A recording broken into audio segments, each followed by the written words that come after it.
truck drivers don't talk about how hard it is to walk out the front door, knowing it could be weeks before we see our families again, or how we promise our kids we'll be back when we know there's a chance that we may not. Calling up an old friend to talk about old times, but all they want to talk about is last weekend when you were 1,000 miles away. Working a long 14-hour day, backing in and shutting down. Open up social media just to see family and friends gathering. Makes you feel like life could go on without you. These are the burdens that we bury.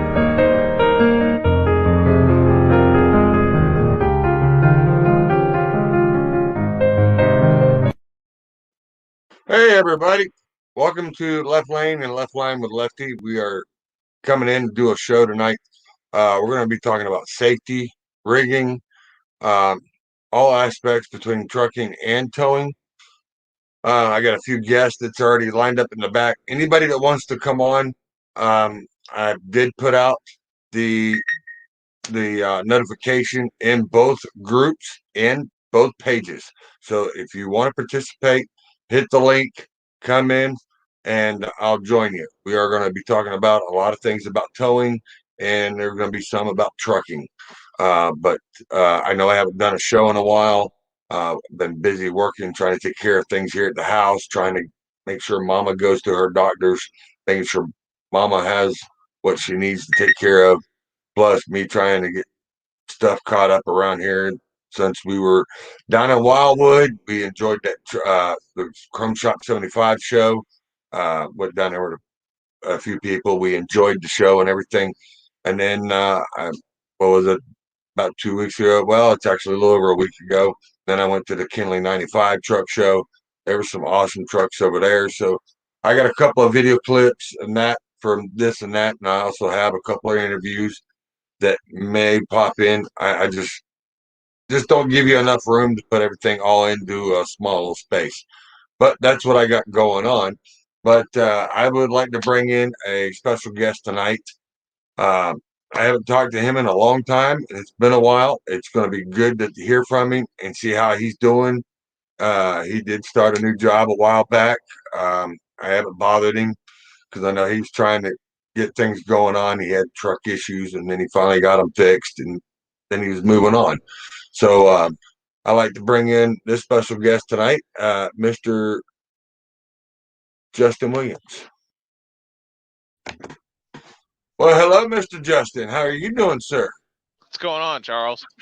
Not much, man. Just hanging out, trying to get caught up on some of the stuff that I've been missing out on.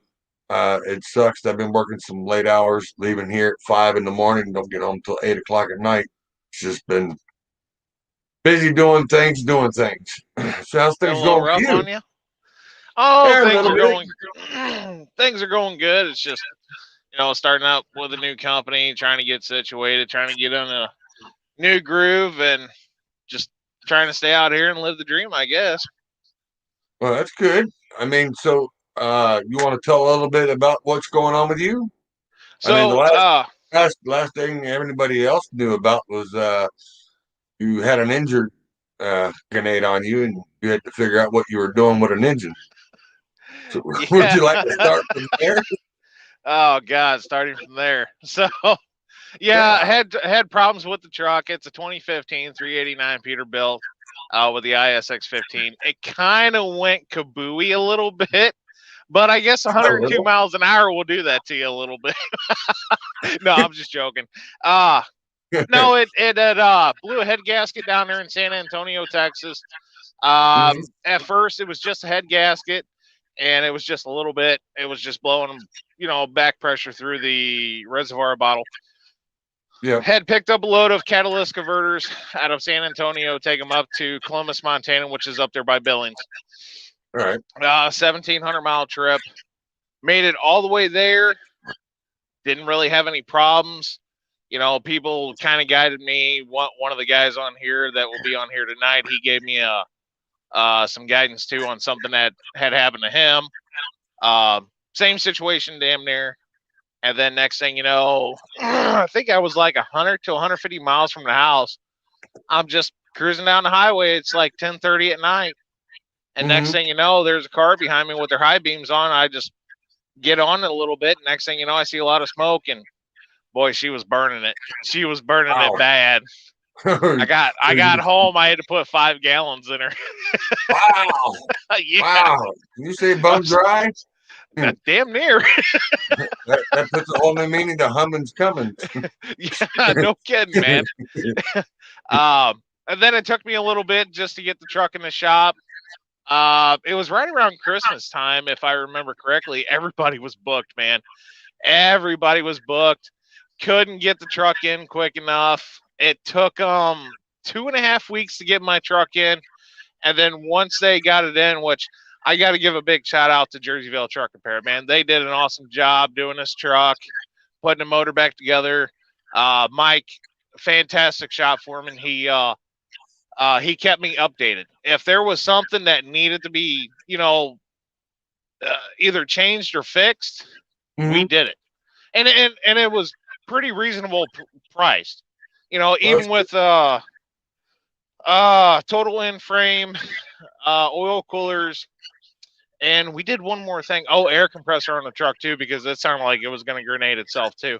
It was right around 15 grand, and they did a phenomenal job. Well, that's a good thing. I mean, I'm glad that they see that they got your truck up and running, your back running. I mean, it's just sad to hear that your motor had. I mean, it let go as you were working it. But I know we were talking back and forth a little bit there when it was doing it. But you said, I'm gonna make it home. I am going to make it home. I ain't calling the record. No, hell no, man. It was I think it was like a 3,200 mile trip, and whole Bessie didn't let me down. She made her home. Well, I can say one thing: Cummins lives up to its name on that aspect. Yeah, and I have a lot of faith in Cummins. Realistically, Dad has went through 2 1-ton pickup trucks, and we're just not talking like minor catastrophic. We're talking like major catastrophics. I mean, that first Cummins he had, oh God, he lost 3 cylinders, and that thing just still made it home, pulling a 35-foot gooseneck trailer. And I think he was like 1,000 miles from the house, and boy, that it was smoking so bad I couldn't even see behind him. It was that bad. But we got the head off, and my buddy showed it to me, and there was 6 exhaust valves that were just totally done. Destroyed. Man. And it still made it home. I couldn't believe it. I figured I was going to have to go get him. Damn. Well, it's a good thing you didn't have to. I mean, there's certain things about a Cummins that they do. They make them to where they can run without having to have all the issues that you get with other motors. I mean, Cat will run in the same issue, but there are certain things about them that will grenade. And when it does, it's done. It's not like the Cummins where they're made to get you to where you need to be. If you know what I mean. I mean, to get you back off the road into a shop where some of the other motors, I mean, like a Volvo, if it decides to have a problem, I mean, it grenades right there and you're done.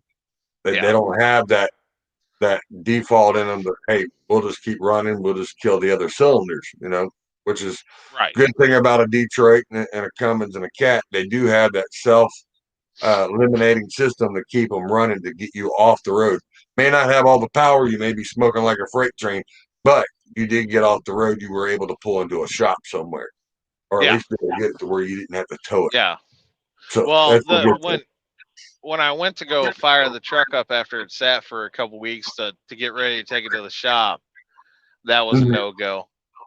All the antifreeze went into the block. It was done. Wow. It was done. I had to have it towed over there. Well, at least it sat there and it sacrificed itself to get you home. That's the good thing. Yeah.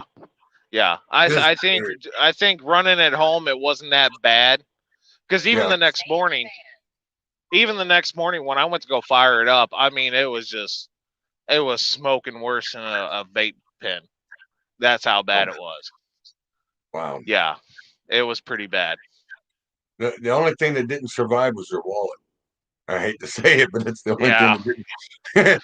yeah, It sucks when you got to try to come up with 15 grand just to, you know. But I mean, at least you had the ability to be able to do it. You know what I'm oh saying? Most yeah, guys out here yeah, that are running are running and not knowing if they have a money, if they bought a truck, and then knowing that they have that money sitting there to be able to go, all right, I got it for catastrophic moment. You know, some of them are right. like, they're still working on, hey, I got barely 5 grand. I'm just barely keeping myself afloat. I mean, it's just a good Right. thing you had you had family to help with a little bit of that too, didn't you? Yeah, so the wife helped me out big time on that. Real big time on that. So, I mean, yes, we have the money for catastrophics. Do we like to dip into that fund? No, we do not. Trying to replenish that fund right now is not the easiest thing in the world, especially when you have the bills that I have. And, a lot of people, when they think about becoming an owner operator, they're thinking, oh man, I'm going to have all this money. I'm going to be able to do whatever I want. I hate to tell you this, but 65% of that money goes right back into the truck.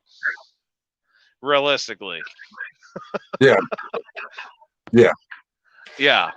I just want to say, hey, how you doing, Mr. Roger McKay? Long time no hear from you, brother. Yeah, we've been busy trying to take care of things and here at the home base, and uh, just I'm just trying to catch up on some bills and that from work. Getting back into the cycle of working, and so now I've kind of got myself settled back in, and we're gonna start doing some more shows now that I got a few things worked out. We got a few people that are willing to come in and enjoy the evenings when we do it. So, go ahead. So now, sorry about that. I didn't mean to cut you off, but Roger was popping in. I just didn't know if he was popping out or not. But yeah. Um, so now you got all that done, got that fixed. So are you still pulling for who you were pulling for before, or No.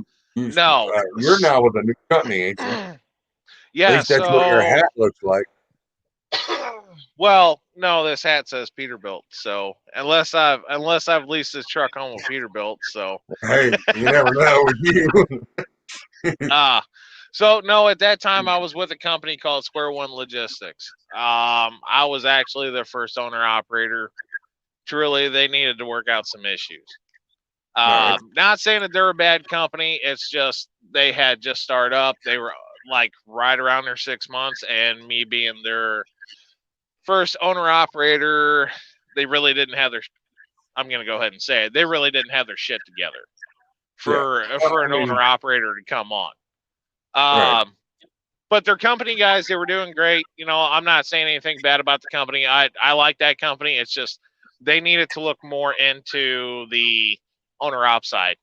So we have a guy that's coming on tonight who helped me get on with the company that he's here. All right. Kelly Shane. Kelly actually helped me get on with Valley Transportation. Oh, all right. And I've been over here. If you count the week that our drug test got lost in the ice store, I've been over here a little over 3 months. All right. So we're doing good. Me and the dispatcher had a little bit of differences in the beginning, but hey, that's anywhere you go. I'm not saying bad about the dispatcher or anything. I love the guy to pieces. He's we actually joke around a lot too. So That's but a good yeah, thing. being over here, oh yeah, being over here at Valley, it's a damn good company. Um like I said in the beginning, had a little bit of complaints, but other than that, over here, you're not just a number.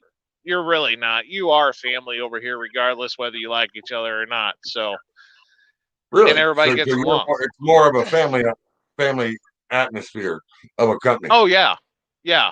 If I remember correctly, and Kelly can correct me later, but I think like most of the office is family oriented.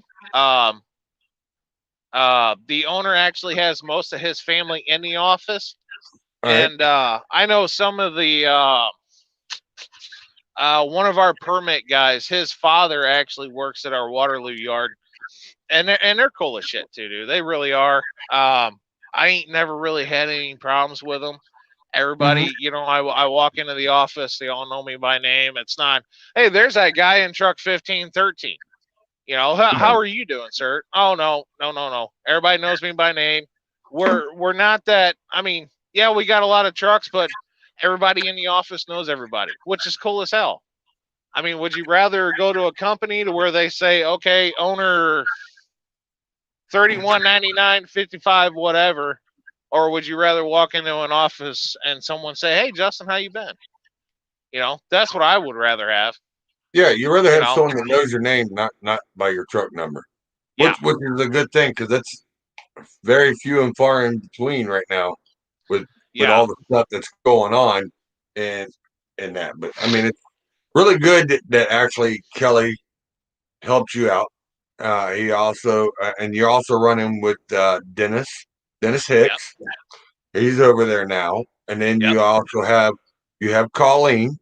Colleen right, Ramsey's over there. She's now bought her first truck right, and doing good, from what I understand. I haven't been able to be in touch with her in a while, but yeah, I do understand that she's doing pretty decent.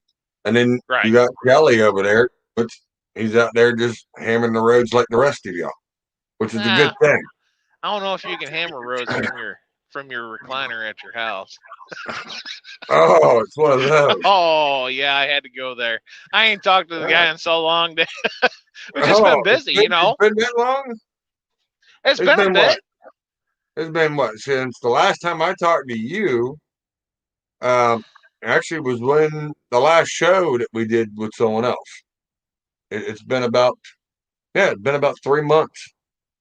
Well, It's been actually, a going on bit. four. Yeah, it's been about 3 4 months. Yeah, yeah. Yeah, It's been yeah, a it's bit. been a while. I know Kelly's been busy. I've been busy. Every starting out in a new company, you just want to get to getting and make some money, and Yeah, and get to knowing and the works of the company. Yeah. right. I mean, the first load that I had here, yeah, a combine. I had never hauled one, Mm-hmm. and boy, It lets you know. well, it was like right after orientation. My dispatcher said, "Hey, I already booked you a load, and it's going out to Pennsylvania." Great. Go downstairs. We look at the work order, and I said, "Okay, what is it?" And he goes, "It's a combine." I'm like, he goes, "What?" And I said, "I never hauled one." And he goes, "Well, you're going to tomorrow." I said, "Okay." I like his answer though. You're going to tomorrow. Yeah, yeah, That was his way of saying you're going to work no matter what. We will yeah. work. They ain't no kid.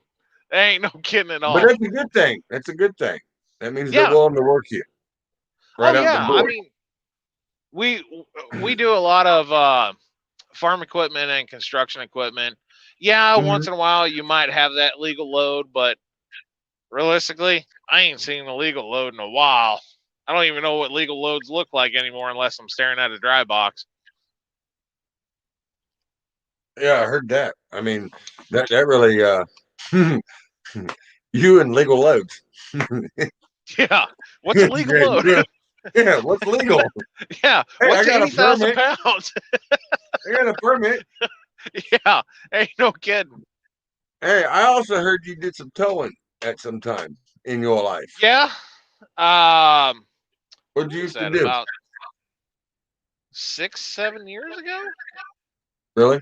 It So was you right in it was right in the beginning when I was starting up the company. Uh Actually, you're gonna think this is pretty funny too, because the guy that I used to do towing for used to be a mhm. Jefferson County sheriff's cop in the All right. county that I live in. Yep. Well, back when I was like 18, 19 years old, he arrested me, and I ended up running a rollback, a wrecker, and um uh repo truck with an auto loader and a 1-ton dually with a sneaker kit. Oh, all right. Yeah, so a couple of repo trucks and then regular flatbed and a record. Yeah. Yeah. Not The bad. biggest thing that he wasn't a very big company, but it was enough to, keep me going and get out of doing what I was doing before and get me off the river. Because when I was on the river before, I got hurt and I couldn't do that anymore. Yeah. Although I do miss it from time to time. Yeah. Feel like someone's getting bored up there in the corner. Yeah. Well, hello, Mr. Kelly Shane. What's How are up? you doing? I'm Not alive. much. Don't you two got something to say? Hi. Hi. Wow. Wow, right out the door. Yeah. Well, hey, at least you know you're number one somewhere. I mean, you're number one. You're number two because my truck is one. I mean, at least it's good to see a couple of guys getting out here and actually laughing and joking. I mean, a couple of drivers. No, wait, hang on. And Kelly getting you a job and bringing you into a family atmosphere, which is a good thing. Right. Yeah. Which, even for though the longest, even though he only drives 100 miles a day. Now, hang on. I did a day and a half worth of work today. Come on, 365 miles. So you got to do a 34. Yes. But hang on. Remember all those times before when we were on the other, whatever you want to call it nowadays? Kelly used to say, I got all this money. He finally got some about a month and a half ago. I bought him Denny's.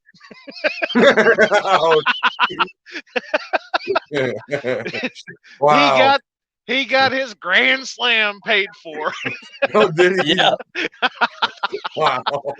Sure did. Man, the fun times, I'm telling you, the fun times. Yeah, me and Dennis both. Really? Yep. Yeah. That was it. That was it. Wasco. Was that Eloy? No. That Wasco. was in where were we? No, we're not in Wasco. Arizona. I don't know. I texted you and I said you better put your foot into it.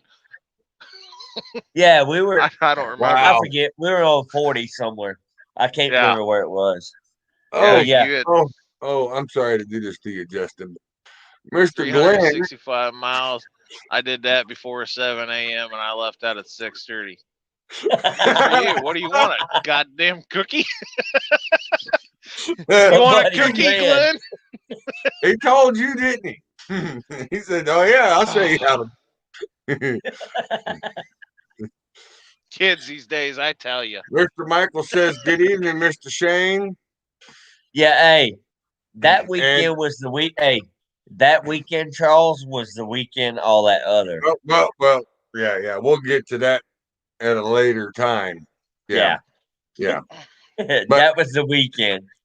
Oh, that was that weekend. All right, well, yeah. Then, I mean, shoot. Then there's plenty of them there. Then. Yeah. You can. I'm doing good, sir. I'm glad to see you're here. Like I said, if you want to join anytime you want to, man, you are more than welcome. Yeah, I do want to let everybody know that the link is sent out to both groups, both pages, and it's on both of my personal pages. So if anybody wants to come on and join, it's even on Kelly's page. So if you all want to come on and join, just hit the link, come in. We'll put you in the panel. No big deal. Who's at the bottom? That would be Dennis there, Dave Newland. That's Justin. I know. It's trying to be just like Dennis. With the blue lights and everything. No, that's the other way around because old Sweetness bought a white truck after I had already bought mine. Oh, is that what it was? Yeah. That's Justin Jr., but older. That's Justin Jr. Is he on there? Well, hold on. I mean, we might have something to take care of that. Hold on. Let's see. What do we have here? Let me look. Oh.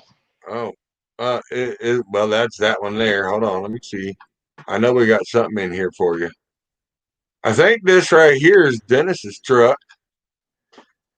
Yeah. That's Dennis's truck. with But his little step deck. yeah, with his little step back. And then there's Justin. Yeah. Hold up, show the real truck driver shit. Oh, the real truck Well, driver. that is a stuff? real truck driver. No. Well, here I'll show you the real truck driver. Y'all ready? No. There he is. There he Yeah. is. There he is. I was gonna say, if you were gonna pull up the real truck driver stuff, you got to pull up Glenn's stuff. Well, yeah, I got Glenn's stuff in here too. I just gotta dig for it. I got so much stuff in here. I got Glenn's in here somewhere. Oh, my wife said you do look like Dennis, Justin. Oh, wow. Wow. Well, her name is getting marked off the damn Christmas list. Don't worry about it. She'll see you at the Valley Christmas party. She'll walk you around the parking lot like she did Dennis. I'll be way over there. Look, Dennis tried to run. It didn't work out too good for him that No, night. it did not. Whoever, Look, it did not work out too well. I'm not gonna run because if round was a shape, this big boy would be rolling away. Yeah. Look, he tried to run from her when we were outside, and he made it about halfway across the parking lot, and she caught his ass. Well, see, And that's she where had he him screwed pinned up. up. And here's in the front of problem. my She was not running when she caught him. He was running. She was not. That's because Dennis is short. You bet. You better be No, careful with it. I'm talking about Dennis. I'm not talking about Mama. Talking about You Dennis. better be quiet. He's not gonna end up I'm telling you, like that's what got Dennis in trouble. Yeah. Oh, yeah. Yeah. That's where it put the nail in his coffin that night.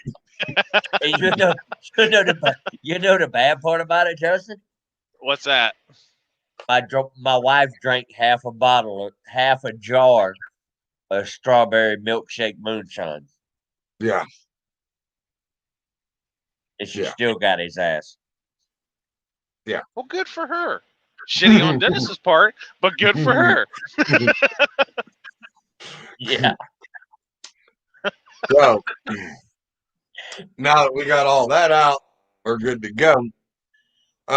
We are talking about towing, and I've had a few things that happened in the last month or so that has come up, and I have been notified. Y'all may have seen the videos that I have put out there when I went down to Orlando. I was down there doing towaways, doing some repos, and that with well, you know who they are, Justin, which would be reliable, Rick and them. Yeah. I was out with them, and come to find out the night that we were out running and snatching cars, another company that I used to work for a few years back, one of their drivers, I guess, grabbed the car, come out, but started going down 436, which is one of the main through Orlando. Yeah. A lady walked out in front of the driver. I think she was wearing dark clothing. Driver didn't even notice her. She just, right out in front of her, and ended up hitting her. From what I found out last week, that she did not make it. The driver is no longer driving. He's having real bad issues with this. So this is part of the reason why I wanted to bring this up tonight with the safety. That drivers need to start paying attention what their surroundings are. If it looks like a shadow and you might think it moved, not to second guess it, double check it, make sure you're looking around. And a bunch of other stuff that I noticed that's new out there, because I haven't been towing down there in the last probably 6 years or so. I've been my last 3 years ago, and I still do it every once in a while here in town that I was doing. And I also have other news for y'all too that's coming soon. Kelly knows about it, but I got some other news that's going to be related to what's going on.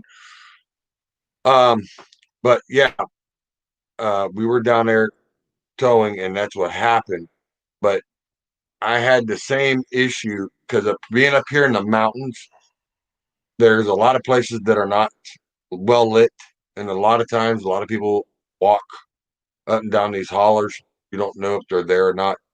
I mean, I've had a couple of close calls here, and it's just something that I wanted to make sure that people do know, that at least look out and pay attention to what's going on around you. I mean, I know we do. We're drivers. We are always constantly running that 90-degree radius all the way around, 180 degrees head turn. But there's just certain things that, there's certain things you can't help. People need to start wearing lighter clothes at night. And especially don't be walking out across a 6-lane highway. I mean, really. I mean, I feel bad for the driver. I'm going to try to get in contact with the driver. I will be in contact with the owner of the company because I've known the owner of the company for a while. And I will be in contact with him and talk to him and see what he says about it. But yeah, I really want to say that we keep this driver in mind, that no fault of his that we know of, because it's still an ongoing investigation. That, as far as we know of, no fault of his that he's in the situation that he's in, and having to deal with the situation of actually knowing that he hit someone and they died from it. I think that is every driver's biggest fear. Yeah. Is actually being in an accident so bad that it turns into a fatality. I had a buddy last year. We were on a sand trade that we did last year when I was running local at home. He over there in Missouri, 44 South, right past Eureka by Six Flags. Mm-hmm. I'm sorry, right before it. There's a hill called Antire Hill, and climbing up it, it's a mother. Going down it, it's a bear, because it automatically turns to the right at the bottom of the hill.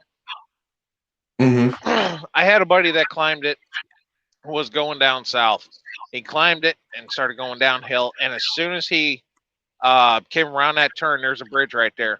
There was another truck on the side of the road, and then there was 2 women in a Jeep, and he didn't even see the Jeep. The Jeep was partially out in the right-hand lane.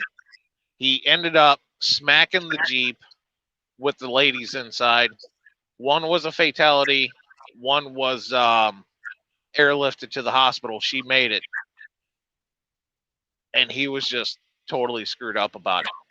He did not know what was going on. He was in the hospital for about a week before I even got contact with him. And he didn't even know anything had happened. He didn't remember anything. And as soon as I told him straight up what had happened, he just started bawling. And I honestly believe that every driver out here, their biggest fear is being in a fatality accident. Because you don't walk away from that. You don't. No, and it messes with your head. It really does mess with your head. And Right. It's because, and I will say this, every tow truck driver, and I know quite a few that can look at it and go, yeah, all right, seen one, seen all of them. But I'm going to tell you right now, they're dealing with it in their own way, and they're denying it on some. But right. I will say there's not a tow truck driver out here that has been running a tow truck that can sit there and say they have not been to a scene that there ain't been a fatality or a dead body or someone that they had to pick up and be able to pick up the vehicle for the police department, sheriff's office, or the state highway patrol. Because Right. 90% of your local towing companies or your bigger towing companies, they deal with the police department. You're constantly dealing with stuff. Right. It's usually in accidents. You're there after. 90% of the time, I will say the scene has usually been cleared and the people are already gone. But I have been on some of them.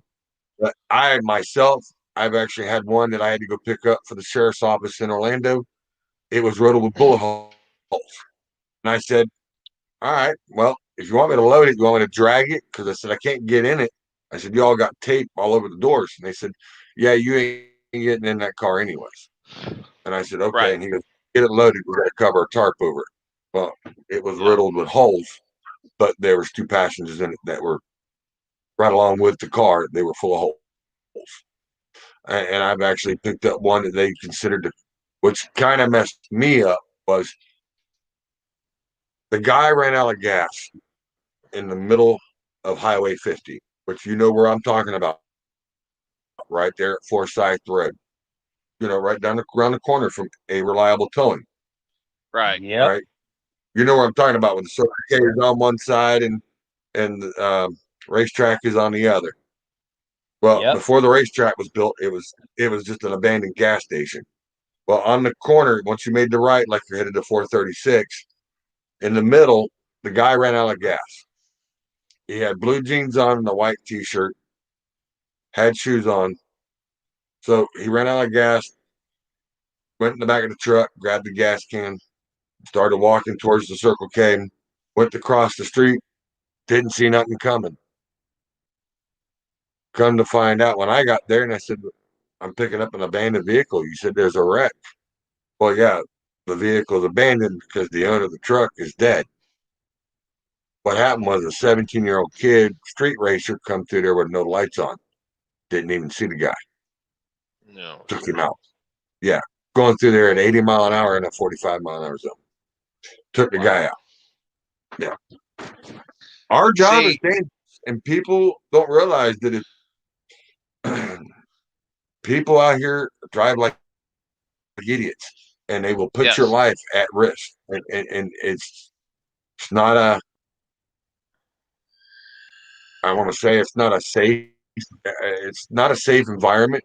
That's the reason why there's signs, there's rules now, there's laws that say move over. And record drivers and tow truck drivers are now in the state of Florida, that I do know, the state of Florida and in Tennessee are certified and classified as an emergency vehicle, same as a highway patrol, fire truck, or an EMT. They are in the Yep. same classification. If you do not move over, you get that same ticket that you get when you don't move over for that state trooper or that EMS or anything. And here it's gone up to $1,500 if they catch you Yeah. for that one ticket. See, It- Missouri's like Midway- that too. It's a $2,000 fine in the state of Florida. See? Yeah. Do you know how scary it is being up under a diesel pusher or 18-wheeler Sorry, folks, but I got to have a cigarette. or a Prevost bus at 1 or 2 o'clock in the morning, and you've got 300 lights on a damn 50-ton rotator, and people won't move over,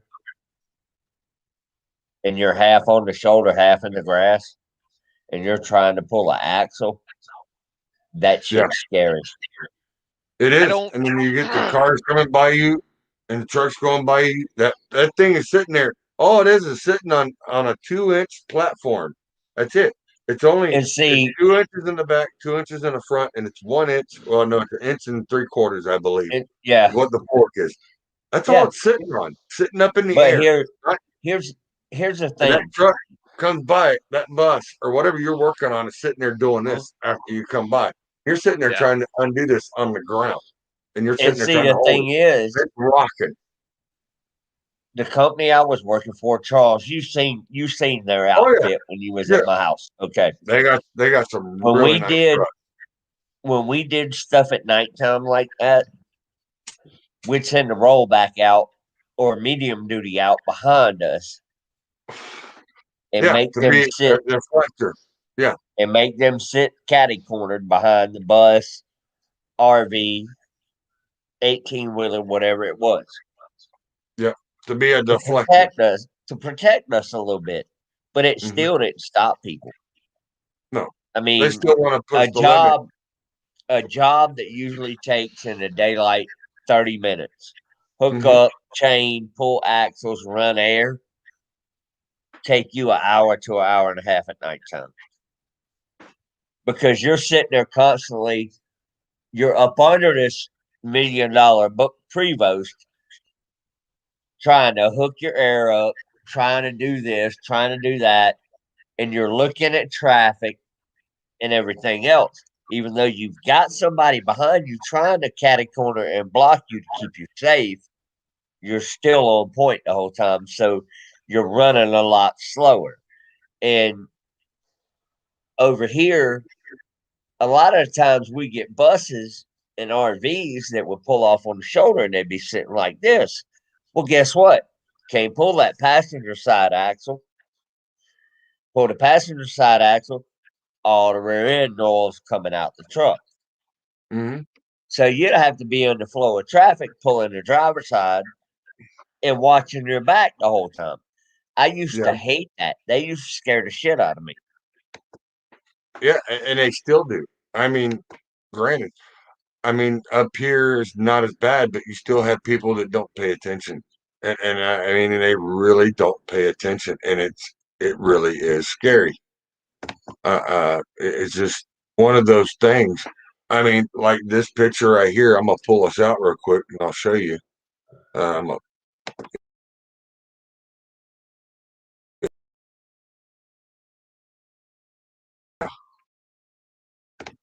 Even though that was a fallen brother that we went to, he wasn't that he hit, but I mean, he ended up was doing something and ended up with a heart attack. Yeah. I mean, it just happens. Yeah. And it happens to everybody. I had another good friend of mine, his son, Manny's towing. Manny knows me. If you're watching, Manny, I'm not trying to hash up old memories. I have pictures from that funeral too, and he's really good. But Manny's son, I think he was 20, 23, 24. He was getting ready to go on a cruise with his fiance. He had a diesel pusher on the back of his 50 ton, and it was one of the short 50 tons. Got out there, picked up the vehicle, took it back to the shop where they had to drop it off, and sat there and started unhooking, starting to put the drive shaft back in. Somehow, what the guy didn't tell him or something was, I believe the brake valve was bad on the RV on the diesel pusher. Yeah, and the brakes released. When it did, it come back and rolled right over and crushed him. Yeah. I mean, it's just I mean, when you're a tow truck driver, you have horror stories after horror stories because you've been to funerals. You've been there on the scene. And I mean, I hate to say it, and I'm not trying to put anybody down on it, but this is what I'm saying. People need to start paying more attention to drivers because these guys are out here doing a service. Kelly, you still run one every time you get a chance or whenever they need you when you're in town. They call you, hey, you in town? Yeah, I need you to go grab a rotator. Or, hey, I need to grab a 50 ton. Can you go run? And it's just like anytime I'm back in Orlando, hey, truck sitting over there with your name on it. Go get it. Let's run. Let's make money. Justin knows who I'm talking about. Yeah. Rick. I mean, it's just, I've been in and out of the game for 20 years. Yeah. I've been back and forth. I could sell my truck right now. Mm-hmm. Tomorrow or Monday, I could go where I was at. They're begging me. I hear from them all the time. What's it going to take? What's it going to take? What will it take for you to do this for us Monday through Friday? Yeah. Because they know how good of a service that you can provide, and they know how you work. Yeah. And that's the thing. But the thing is, after a while, what a lot of companies don't realize is that stuff burns you out, especially when, like, the little guys that are running the wreckers and flatbeds, these guys are running 36-hour shifts. Yeah, I mean, These truck drivers run 10 hours. They run 10 to 14 hours in a day. These guys are running nonstop, 36 hours, and that is a day for them. And then if they yeah, have to work a and week, and it's 90 hours just in a yeah, weekend. but You're on the clock. here's the But thing. hold on. Let's hold on to that thought. Let's take a real quick break. All right. We've been on here for 45 minutes. Let's take a real quick break. And guys, we're going to do a video of what we were at the truck show. So this is part of 75 Chrome Shop. And then part of it's from the Kinley 95 Truck Stop Show when I went there a week ago. So just sit back and relax and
good looking there. All right, we're back. We're back. So, as we were doing, well, how you doing, Mr. Dave? I'm doing pretty good. How are you, sir? I'm doing really well. We're doing good. We are doing good. I'm glad to see you drop in. Anybody else Yeah. could drop in too, join in like Dave did. Did you find it all right? Found it on the page, I or didn't was it in find the nothing. group? Christy sent it to me, so thank you. No, I'm All okay right, now. I'll look on there and make sure I put it back on the page. No, I Yeah. didn't mean to cause a problem. I'm sorry. No. We were just making sure that we get this out because people may want to join and may want to come on. So that's what we're doing. It's for anybody that can come on and enjoy the show because we're talking about towing, things that we've done in towing, and stuff that we need to be looking out for because there's been too many accidents here lately with tow trucks, and it don't matter if it's people or if it's doing things with the equipment. I was looking for the video, but I guess I didn't get it put up. But there's a video running around on TikTok that's going around of two heavies turning over a container truck, and it shows it being 3/4 of the way rolling over, and a chain snapped, and it rolled back off. It dropped and then laid over a 50-ton wrecker on its side. So this is some of the stuff that we're talking about. That there's things that we've seen that weren't right, things that needed to be done different. So that's what we're trying to. That's what we're talking about and getting some of this awareness out there so people know that, hey, we are here to talk about this stuff and let everybody get the knowledge of what we're talking about. So you want to go ahead and take off where you were left off there, Kelly, and I will be back. Yeah, we'll talk about that TikTok video. We weren't able to pull it up, but here's the issue I have with that whole ordeal.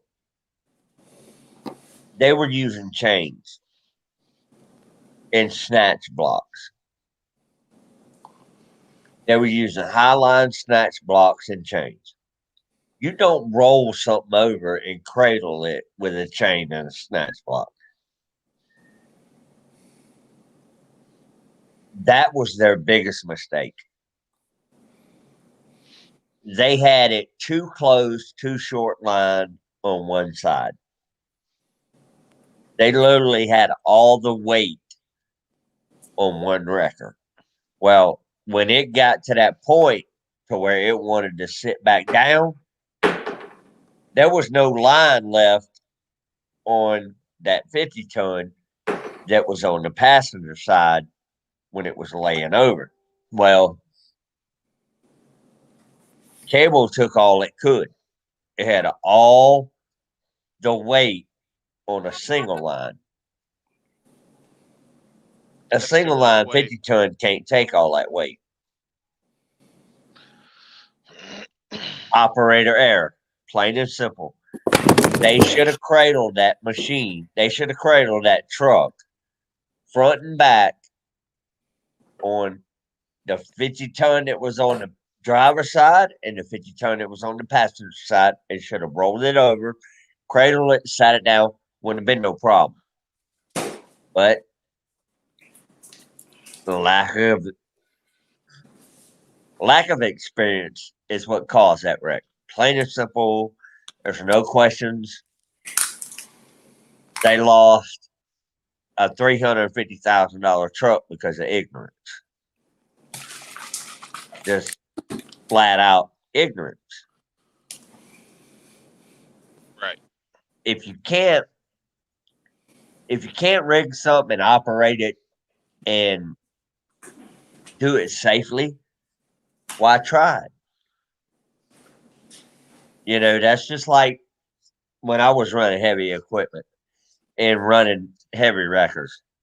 We go to a big wreck, we got a 75-ton, we got a 50-ton, and we got a 35-ton on site. If them 3 wreckers can't do the job, we got a problem. Right.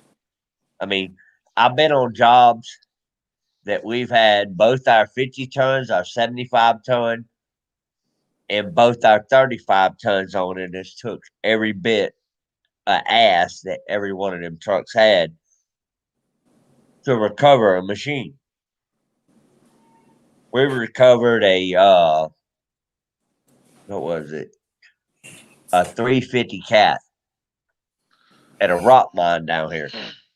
It was buried beyond the cap. 75-ton rotator with a 250,000-pound planetary winch. All 3 single lines. My 50-ton, another 50-ton, and both 35 tons to pull that damn excavator out the damn lake. Yeah, and I've seen those sit there and do that too. I Yeah. mean, when it takes more than a 75 and a 50-ton to pull something out, you know you got some problems. yeah, yeah. I mean, it's just like this right here. Let me see. I know I have it in here somewhere, and it should be where are you at? Right here. I mean, it's going. I mean, this is some of the stuff that I've worked on. Holy Like that right Yeah. there. That's a That good- was a dump. That was a dump truck versus a roofing truck, and the roofing truck it took more of the damage than the dump truck did. But the dump truck was loaded. But you know, the other thing I noticed on that video, they did not have the they were doing it with chains instead of doing it with the carrying straps. They also didn't have a now dawned on my brain. You know what I'm talking about? The They beam. didn't have the cradles. It didn't have the cradles, and it didn't have the beam that was the Yeah, the spreader bar. spreader bar. Didn't have the spreader bars on it, which would have been a lot easier to deal with.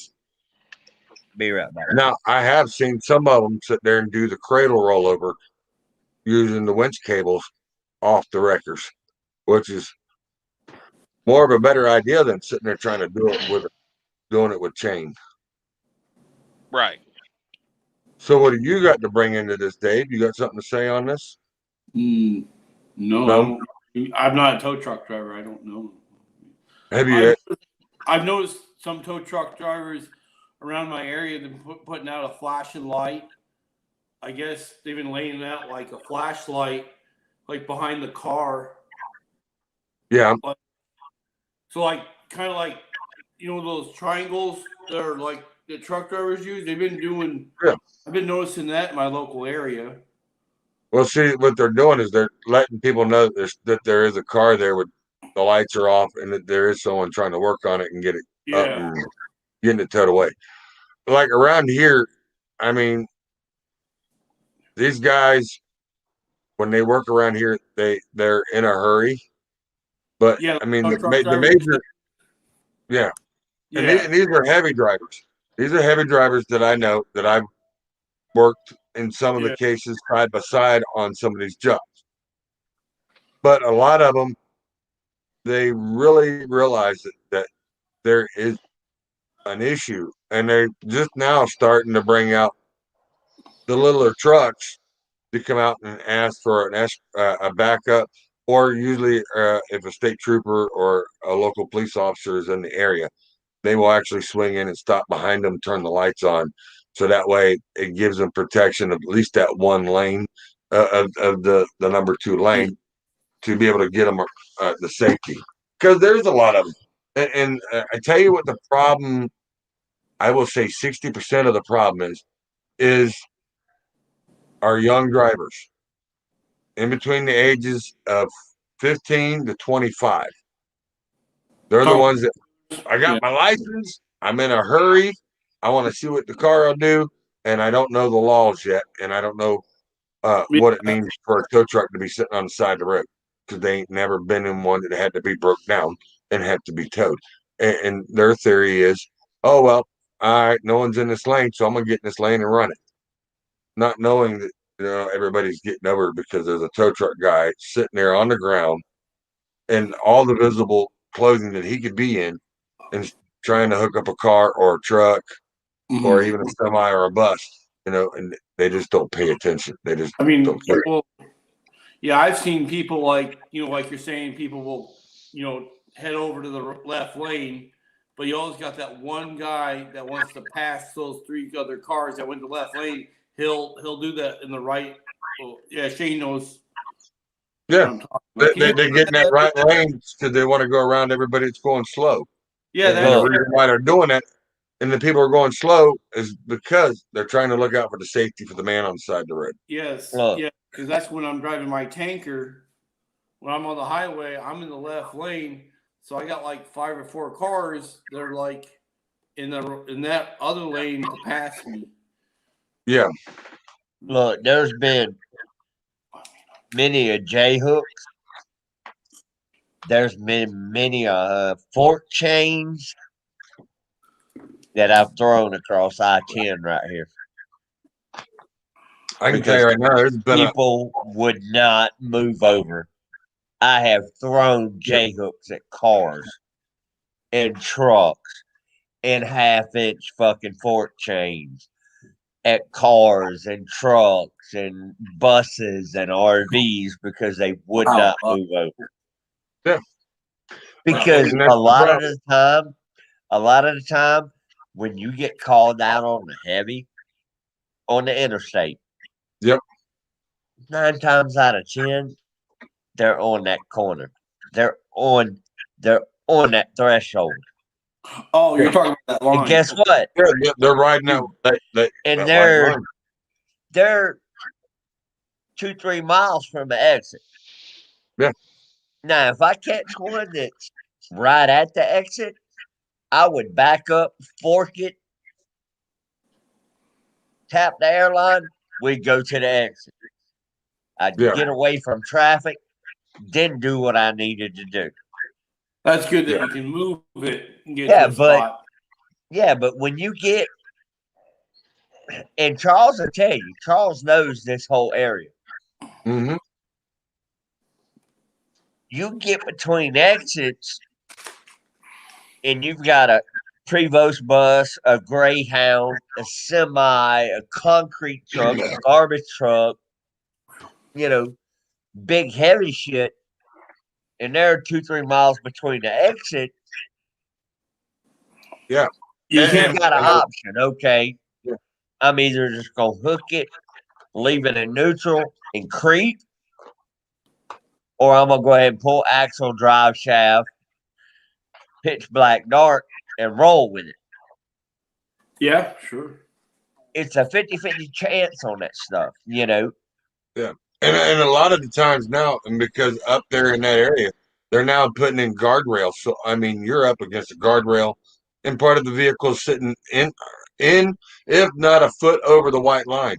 So you're still in moving traffic. Yeah. And I mean, you got $1 million Prevost bus sitting on a 30-degree angle like this Yep. on the shoulder, and you got a 5-mile pull, you know, a 5-mile pull to the exit. What do? Do you go ahead and take the chance on go ahead and pull in the driver's side axle? Because these new ones don't have that hydrostatic drive line where you pull the drive line. You have to pull an axle on Axle. them. Just So like Freightliner. You have to pull an axle. do you take that chance of pulling that axle, or go ahead and hook the air up, hook everything up, get it off the ground, and creep at 30 miles an hour when your four-way's on down the interstate till you can get to an axle, till you can get to an exit to pull the axle? It's a dangerous situation either way you look at it, because I've been in that situation where I've had to pull the axle at 2:00 in the morning on $1 million Prevost because it'd been sitting there for 3 hours on the side of the road.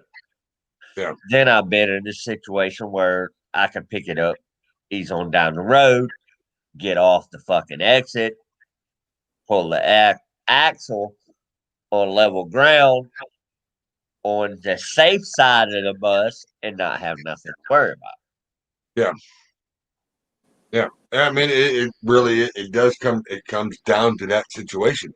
Do I take the Take chance? a chance, yeah. Or sitting here that someone, hopefully everybody's paying attention. They see my lights, they see the bus flashing, and they see me here all lit up. Hopefully, for me to sit there and do what I need to do. But the problem is, do you actually see it? I mean, what is your thoughts on it, Justin? I mean, nowadays, a lot of people are idiots, regardless. We know that from the get-go. Yeah. Especially me and Kelly pulling these oversized loads constantly. Mhm. I've never done the heavy wrecker stuff. Like I said, I've always done the little stuff. From wreckers to repo trucks with the auto loaders and 1-ton pickups to the sneaker kits to flatbeds. Did I freeze up? No, you're good. Okay, well, I'll keep talking because my screen is froze. No, you're good, buddy. So, I mean, like I said, the modern day now, people are just idiots. Everybody's always in a hurry. When I always went to go pick up a vehicle, if I had that option if I wasn't in the rollback and if I had that option to just snatch it and it was a manual transmission, I was going to run it. If I had to run dollies, it was what it was. But 75% of my time, I was always in that rollback, which made it nice. But at nighttime, in the state of Missouri, which is nice, is that we can run the red and blues. Yeah. And they also are classified. Right, and they are also classified as an emergency vehicle. So I mean, if county or state sees you flying down the highway at midnight in a 65-mile-an-hour zone, they ain't even gonna bat an eye at you. Right. At nighttime, can you guys still see me? Yes, you're good. You're good, Okay, buddy. so at night, my boss, he bought these. These are these little hockey pucks. Yep. And they light up. And these were nice to have because they're, you can get the rechargeable ones instead of, buying the flares and all that stuff. And we were a small company. We wasn't that big. Really good when you can actually stick them on your clothes. Yeah. And all our shirts were orange and they had the reflectors on them, which was nice. Even our hats, they were orange with the reflector on it. Yeah. But even at night, there was quite a few times, and I'm not saying I got the biggest undercarriage in the world, but I would actually step out in that lane a little bit, and it probably wasn't the smartest move ever, but I would actually step out in that lane a little bit, and with my bright ass flashlight, I would shine it in their windshield.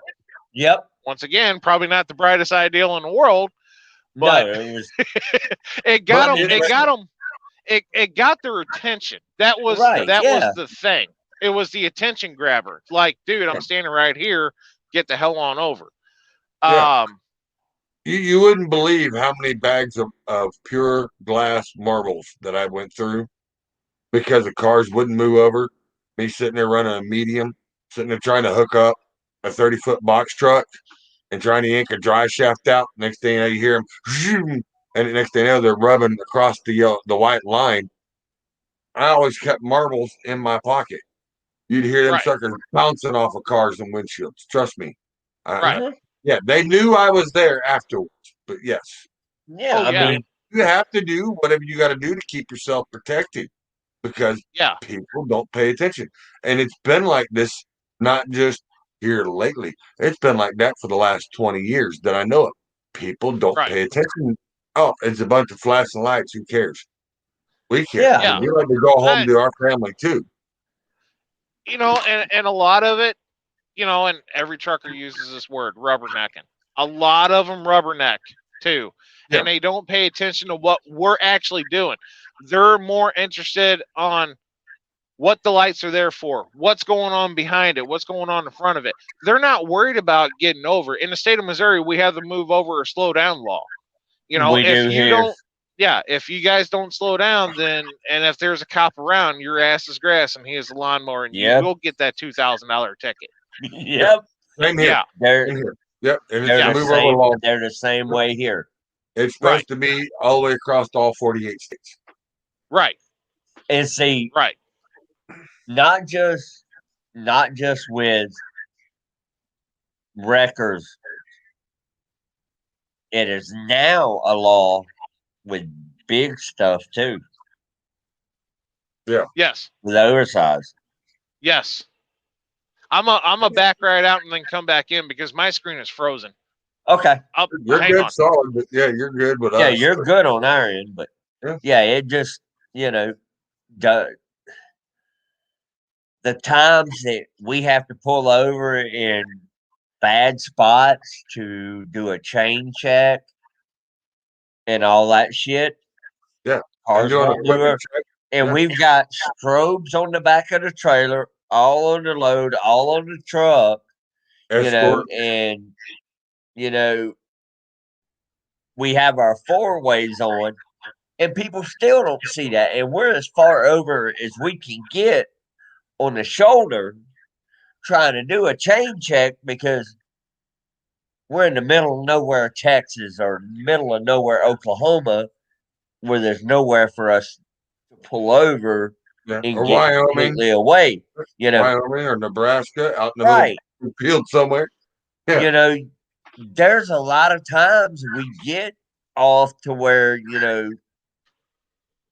you've got no wide spot, you got no rest area, you got no truck stop, you got no get off ramp Mhm. to check your chains on the load you got. And you got people coming right beside you while you're walking down the side of the trailer. We talking about oversized now? Yeah. Okay. Trying to check Yeah. to make sure everything's still tight. And I mean, Hey. it's, Yeah. Just some like what of Michael us, said. That's good. They need to. Yeah. Every state needs Just to do started that. doing the law there. yeah. But I mean, a lot of the stuff we do as far as our oversized dimensional stuff and our weight dimensions is at our discretion. Some of us like to stop every 50. Some of us like to stop at every 150. Some of us don't stop at all. But I'm going to check my shit because you can load it. It can be tight as a motherfucker, piano string tight. you go 20 miles down the road and it's loose Mhm. because it hasn't settled. Yep. So there's a lot of the times, and Justin will tell you, coming out of Baltimore, Oh God. you got a 5-mile stretch from where you load to go scale. And it sucks. And you get over there to scale, everything's still tight. You leave out of Baltimore, you get on the bypass. Say you're coming back west. You get over on 68. Hell, you get halfway down 68. Say you got a Kloss or a big sprayer or you got a motor grader on. You get halfway across 68 and you're looking out your mirrors and you see a chain doing this. Well, guess Yeah. what? There ain't nowhere on 68 to pull over. Nope. You And really it's have nowhere safe to do it. and 68 is nothing but mountains and somewhat twisty turns, Yep. and it's just a bear. I mean, Kelly, Yeah. you can agree with me on this. Even these sprayers that we haul, you know, I picked this one up yesterday down there in right below Sykeston, Missouri, Yep. and I have damn near about ran my ratchets all the way in because it just will not stay tight Yep.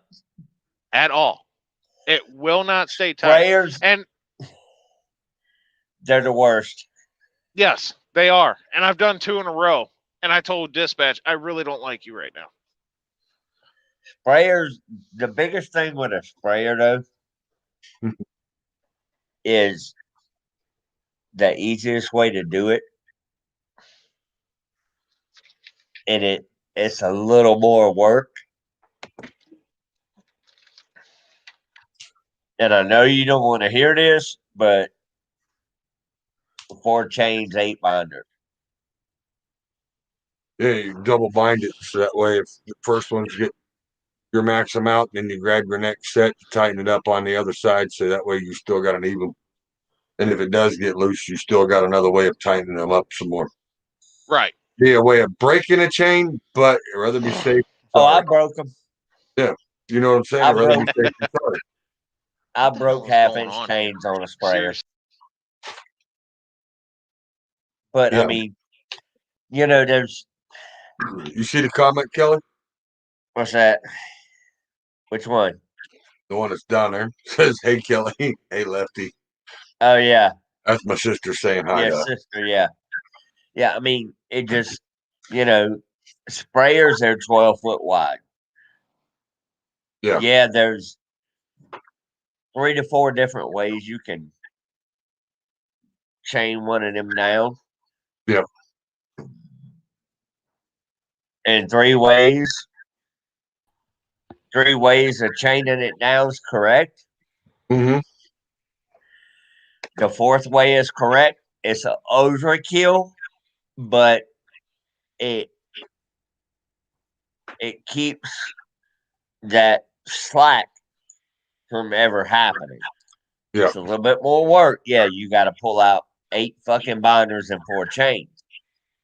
But you've got 2 forward, you got 4 forward, 4 pulling backwards on it. The chances of it ever getting any slack in it is very, very rare. But there are them times that you get a sprayer and it sets right and you run 4 chains and 4 binders and it never moves. Yeah. There's just that 60-40 deal with them. Sprayers are they're easy to load. They're wide. They're light, but they're like putting a parachute behind your truck. Yes. This is basically what you're doing. You're putting a parachute because guess what? You got all that space in between there. Yeah, and it's all open metal too. So yeah. Well, I mean, you're 12 foot wide. Well, guess what? 10 foot of that space is all wide open because your tires are on your outriggers and they're on the edge of your outriggers. So everything from your neck to your deck back there, it's all wide open. Yep. And you're 13 foot 6 high. So you've got nothing but a big parachute behind you. Every little bump you hit, every little curve, every little thing you do like that, it's doing nothing but flexing. Yeah. And there's nothing you can do. Nope. It just that's the way it goes. Yeah.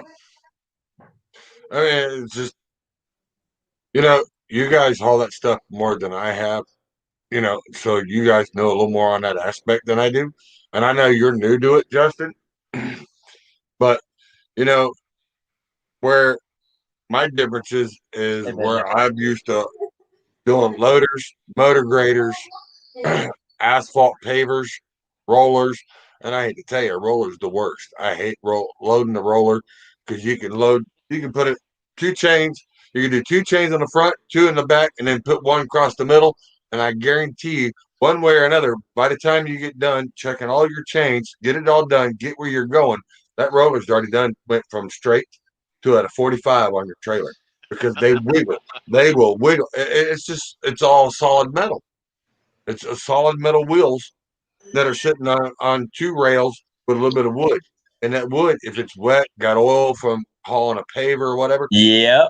sit there and And say, they slide. "Hi, how you doing?" Yeah, and you can tighten They that sucker slide. down until the wood breaks. There It's ain't still nothing gonna you can do slide. about it. No, The one thing and that we used to do. I don't like pavers because they don't get them clean enough.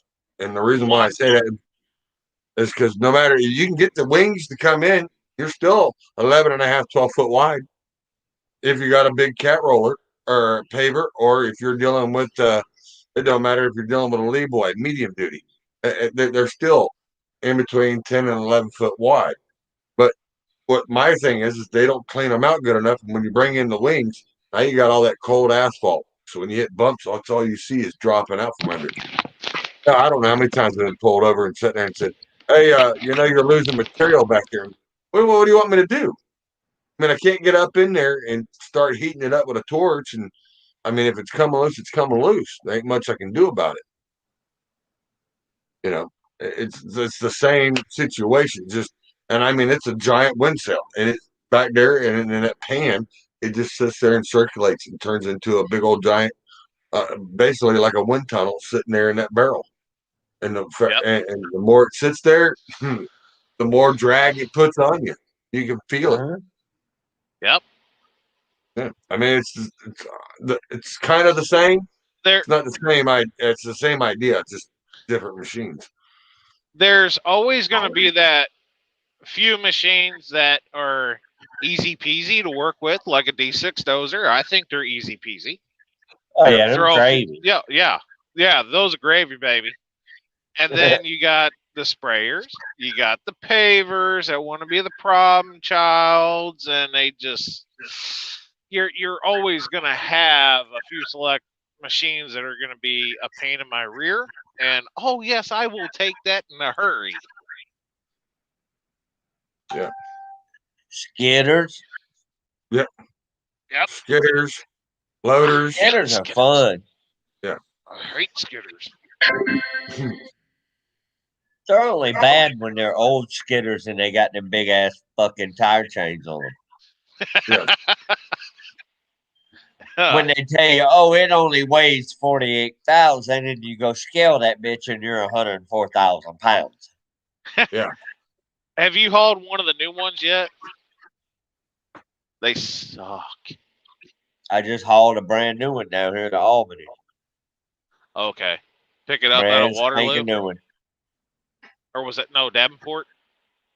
Yeah, out of Yeah. Davenport. Brand new one. Yeah. 85,000. That's what I weighed at the last time. Yep. It was a brand spanking new one. 85,200 pounds. Which I'm surprised, they got the stickers on them for the hook points.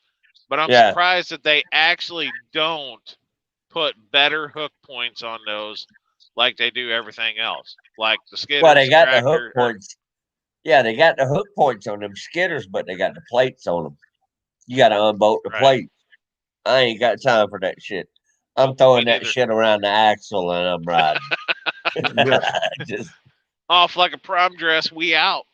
yeah, Yeah. I'm throwing it around the axle and I'm gonna exchange it and we gonna go. I ain't got time for Yep. all that bullshit of unbolting the plate to get to Nope. that ring to hook it. I ain't got Nope. time for that shit. No. Do not. I did have a close call yesterday, though. Hauling this sprayer back from Sykes, Missouri. I stopped at the house for the night. There was a guy in a F-250 that came up alongside me, and the next thing you know, he jolted over in front of me. And then he decided, oh, well, I need to take the shoulder right quick. Well, I had a Yukon over here on the driver's side of me. I'll tell you what, that was the scariest ordeal because I thought I was going to take out that F-250. A lot of these people out here nowadays, and you know this as well as I do, Kelly, they don't care and they don't pay attention. Mm-mm. They do not care. No. You know, and it's just not the four wheelers, Justin, and you know this. I know. You know, you're 14 wide. You're 14 wide riding.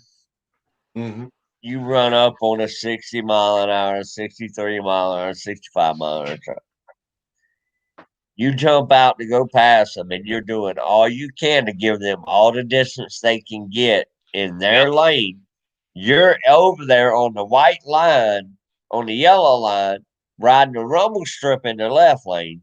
You got 3 foot between the edge of the load and the zipper, and them some bitches come straight to the zipper on you.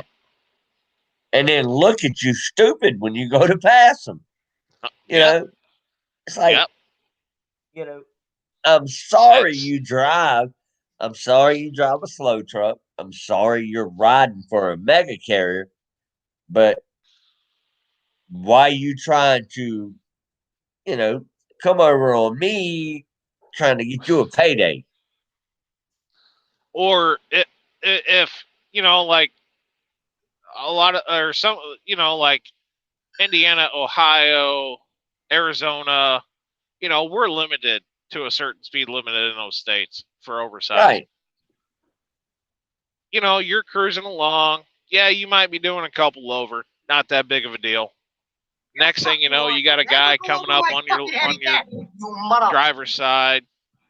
And then next thing you know, he's paying more attention to his phone than you, and he just veers over into your lane. And it's like you said, it's not just the four wheelers.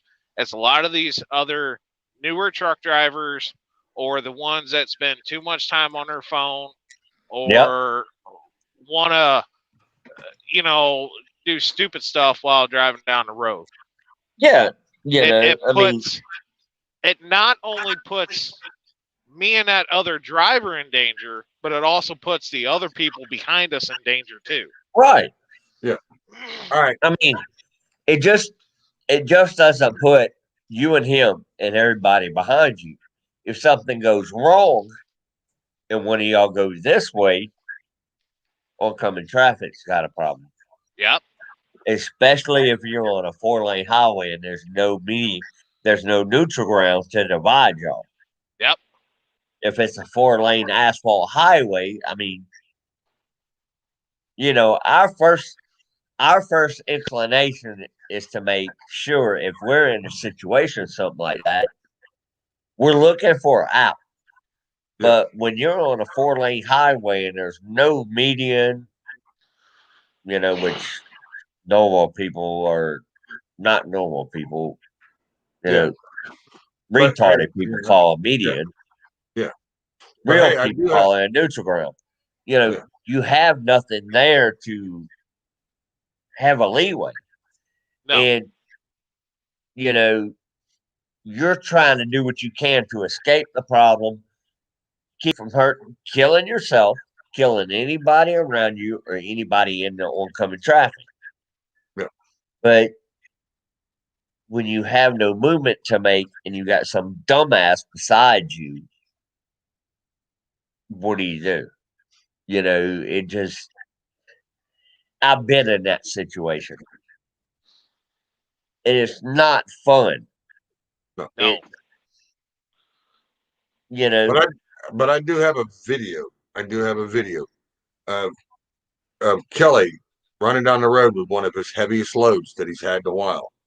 And I'm gonna go ahead and play it because we're gonna take a break for a few minutes, and then we'll come back. But I'm gonna play Kelly's video of him hauling his heaviest load he's had in a while. Hunter,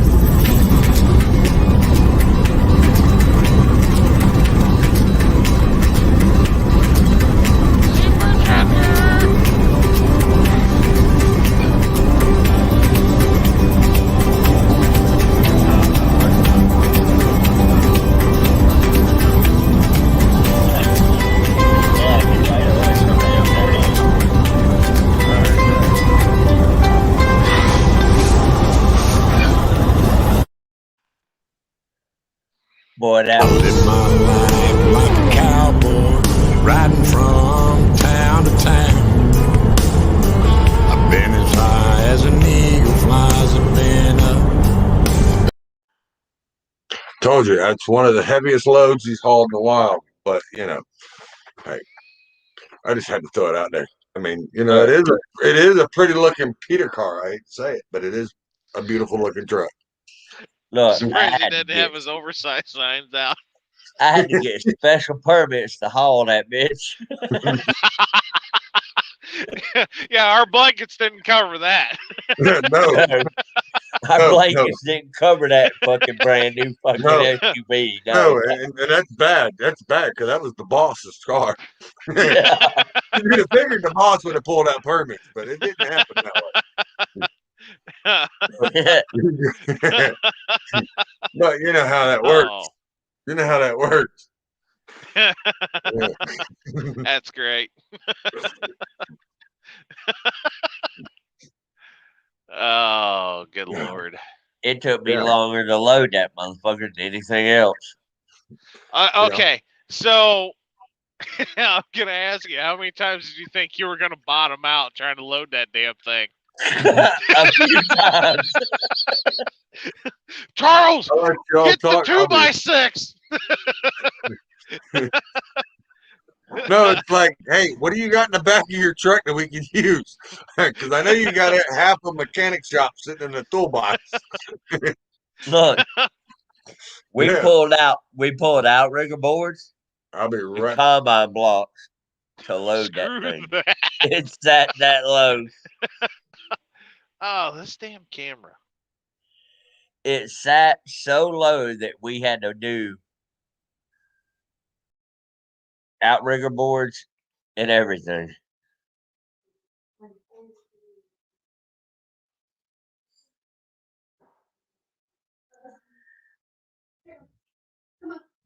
I guess we. There he goes. All right, he's back. No, I don't know why Google keeps freezing up on my phone.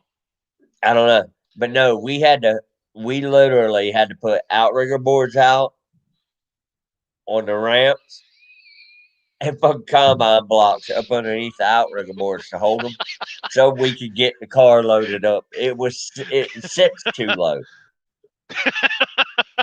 You know the bad part about you want to know the bad part about it? What's that? That car didn't have but 1,500 miles on it. When we took it to Wildwood, she bought the car 2 weeks before I got home.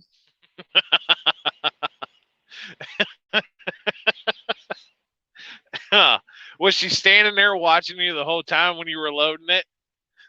Oh, there's nothing like having a wife's eyes on you while you're doing something. Look, I show you. You see what her comment said? They didn't want to hear me fussing about my car. I would have fussed anyway, Christy. I would have been that person in the background. Y'all better not scratch my car. Look, she was out there the whole time when we were loading it in the pilot. She was standing out there when we got to Ocala to unload it at the motel. She was watching every move. I had Scott. I had Scott loading it with me. Scott was down there when we unloaded it. We had Charles and Scott when I reloaded it to bring it home. Yeah, I did the follow all the way to the all the way to the exit. So Yeah. but on another note, I will let everybody know that we are going to be Left Lane with Lefty will be moving here soon. Just to let y'all know. Yep. We will be moving, and we're headed towards somewhere in the outskirts of Tallahassee area, around in that area, northern Florida. So that's where we are moving to. So if you start seeing me more at Kelly's house because I'm over there aggravating him because I'm bored, or it's because, hey, we need you to go jump in another truck and go make some money, you know what it is. But I just wanted to sit there and let everybody know that the Left Lane with Lefty will be moving, and I will be headed back to Florida probably, I'd say, in the next couple of weeks to a month. I mean, I got so much work lined up down there. It's pathetic that you wouldn't believe that's coming out of the woodworks and companies, and going back driving trucks. So I do have my foot in the door on that. So yeah, you'll be seeing me back in a truck, flip-flopping gears, baby. So yeah, And I ain't got nothing to do with that. nope, Oh, Nope. what you talking about? ain't got nothing to do with it. It's just nice to know you got family in places. Mm-hmm. All I gotta say, it's nice to know I got family that's got my back. But that's what's going on there. So what you're doing? Especially when you're promised certain things. Yeah. And it never went through. Yeah. And one person makes one thing happen. And everything that other person promised they couldn't come through with, it all falls into place by one individual. Yep. So what's your deal, Justin? What's your plans for the future? Being gay. Pretty much. No. So you're gonna be you're the driver that's gonna be wearing the tutu playing off the pogo stick. Running my automatic. You're automatic. Damn. Hey, you want me to send you your birthday present early with your lighted up flip flops so you can hang them on the dash? Ooh, hang on. I don't know. I'm just gonna try it. It's a little rough to do, man. Well, you can always A little hang rough one to foot do. out the driver's side. Hang one foot out the passenger side. You'll be all right there driving. Hang on. Just hold it up there for everybody to see. Just out the leg. Yeah, there you go. That way you can sit in the truck stop and they'll be glowing back and forth. There you Yeah. go. People here at the truck stop probably thinking, man, what's this goofy motherfucker doing? They call him the Rainbow Warrior. He's gonna throw Skittles at you. Hi. Why do I do that so well? I don't know. I don't want to know. That's pretty bad. No, man, I don't really know what the future holds for now. Right now, my plan is to get a lot of shit paid off. And Yeah. why is there a whole Ohio State Trooper here? Anyway, to get a lot of things paid off. Where you at in and- Ohio? What did she say? He laughs like Dennis Hicks also. I'm talking about you. Oh boy, oh boy. Well, that's just wrong. No, my plans are to get my plans are to get a lot of stuff paid off. I took on a lot of major debt coming back out here on the road. Yeah.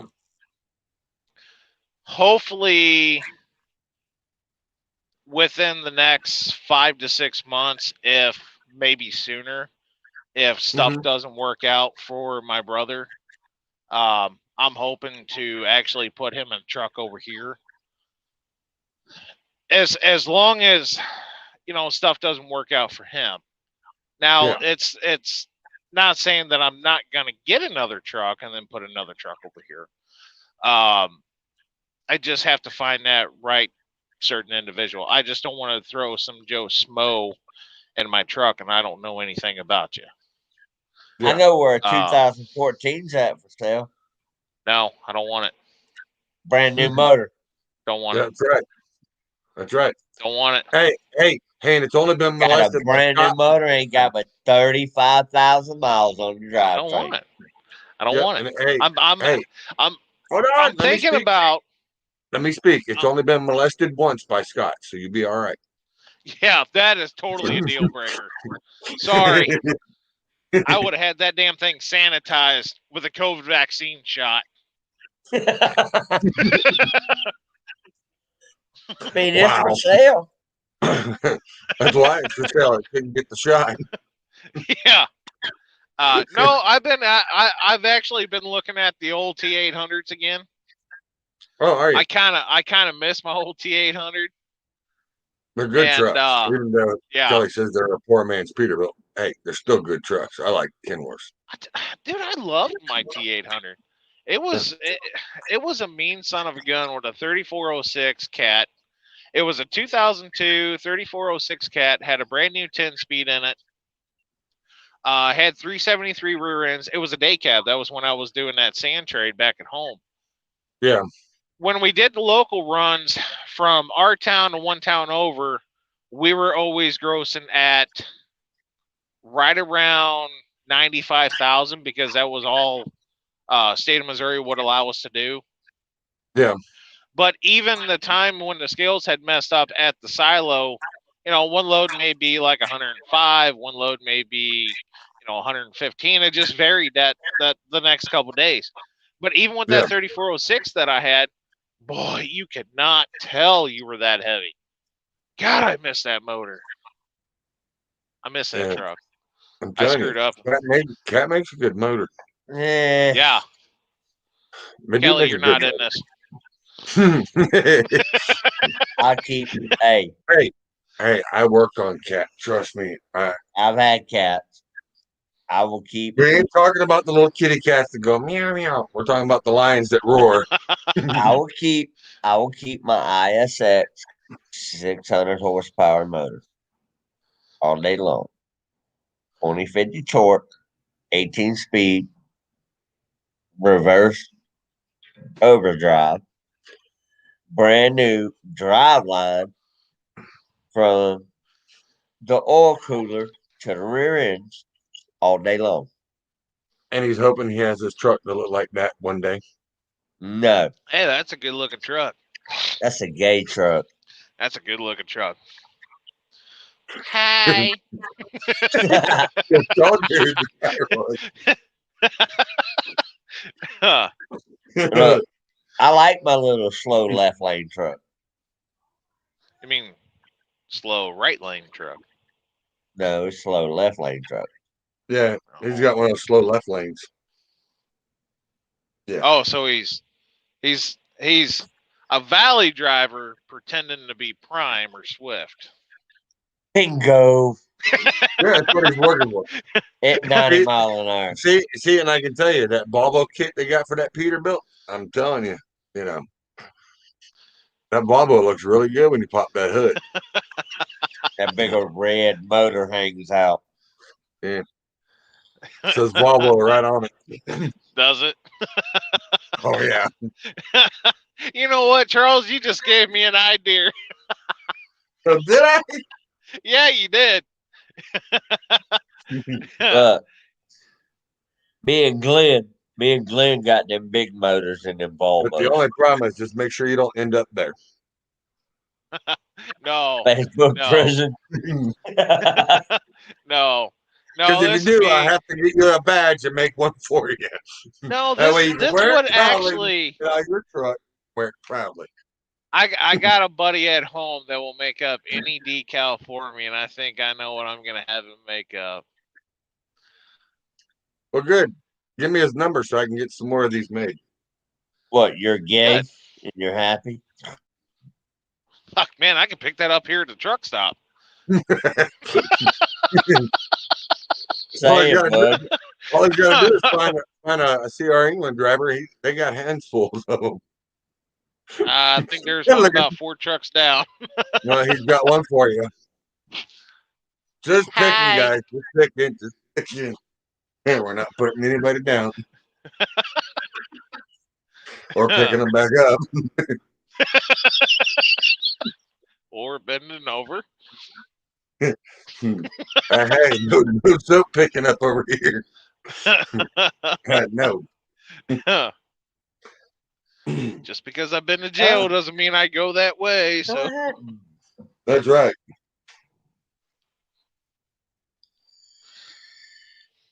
Where did it go? I don't know, where did it go? Over yonder. I was looking for In one the pasture. thing right there. Can't see it. Nope. But I think we need to take one more short break. That way we can loosen up. I know we got tons of comments. All right, let's Yeah. see. Scroll through here. What does it say, Dave? It's just left lane with lefty sticker in the cab. In the cab over. Go. Hey, Flo says nice T800. Yeah, he likes the T800. He likes the KWs. That's Flo. See that comment? Dennis X is my little buddy now that I beat him up. Oh, you gotta see the video. You gotta see the video, Justin. Yeah. I can't just share that out to anybody because I was told not to share it out to anybody. So Look, let me explain something to you. My wife drank Yeah. half a jar of strawberry milkshake moonshine. you see this, Justin, Flo? she made the mistake. He made the mistake I'll be nice of about calling that my one. wife short.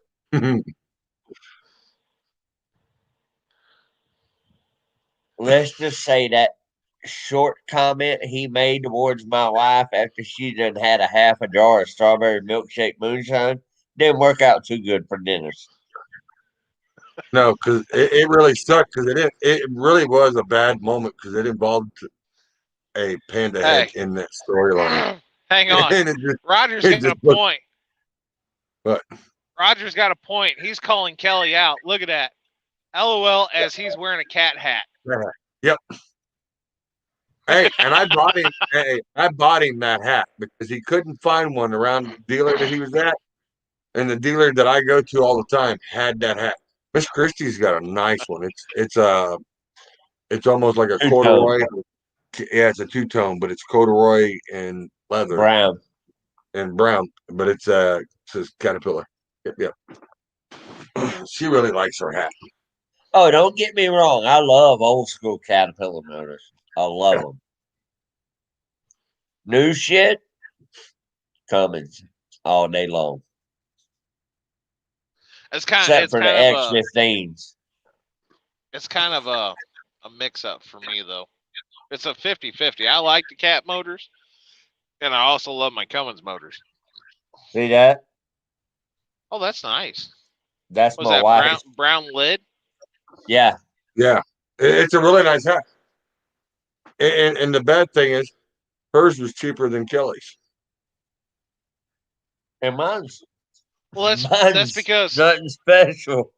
Kelly's high the same- maintenance. Is that what it is? But I got a good deal on them. I got a good deal. I only had to pay for Kelly's hat, and her hat was free. Yeah, Kelly's high maintenance. I mean, he's worse than a woman sometimes. I I mean, mean, I got off pretty cheap with that Grand Slam though at the Denny's. yeah, $5. Damn. Yeah, something like that, right? Yeah.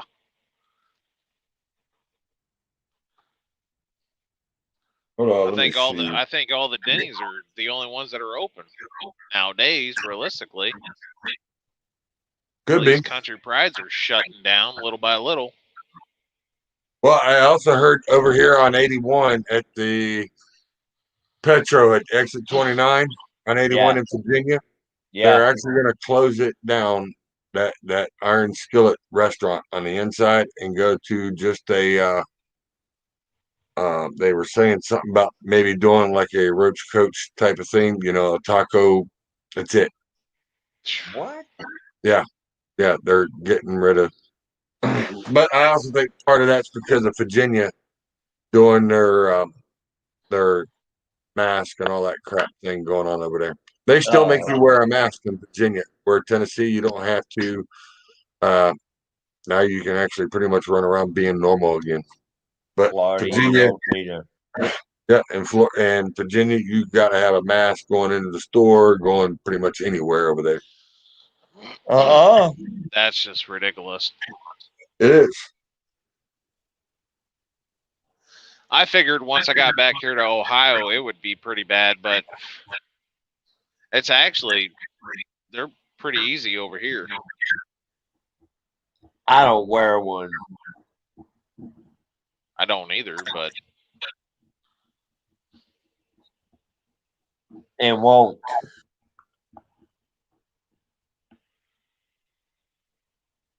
But did you also notice? Have you seen the new thing that and I read it on what OSHA's doing now? Oh yeah, who? OSHA, any yeah. company, About any company employers. that makes you that demands or makes a mandate that you have to take the vaccine or you have to be vaccinated before you can get their employment, that now they are taking full responsibility if anything happens from you from the vaccine, From the shot. Yep. from the shot, that they're taking full responsibility, that they The are now, employer is. the employer is, or the company is taking full responsibility. OSHA is putting it back in their lap. Yep, because they've had enough people complain. Why is it any of their business? With the HIPAA law that's going on, they are not supposed to know if you've been vaccinated or not. It's against your private. It's private privacy with you and your doctor, and they're not supposed to know. Oh, what am I supposed to do? Wear a badge says I've been vaccinated. It's like the Right. one girl Yeah. on TikTok. She says, "I identify as a vaccinated person." So guess what? We all identify as a vaccinated person. I And I identify mean, as an it's just, asshole. it's just getting downright stupid with some of this stuff that they're pulling this crap, It is. and it's them trying to take control. Yeah, them tell you what you can and can't do. You can't have a job unless you're vaccinated. I'm sorry. There's too many people out here looking that are wanting employees.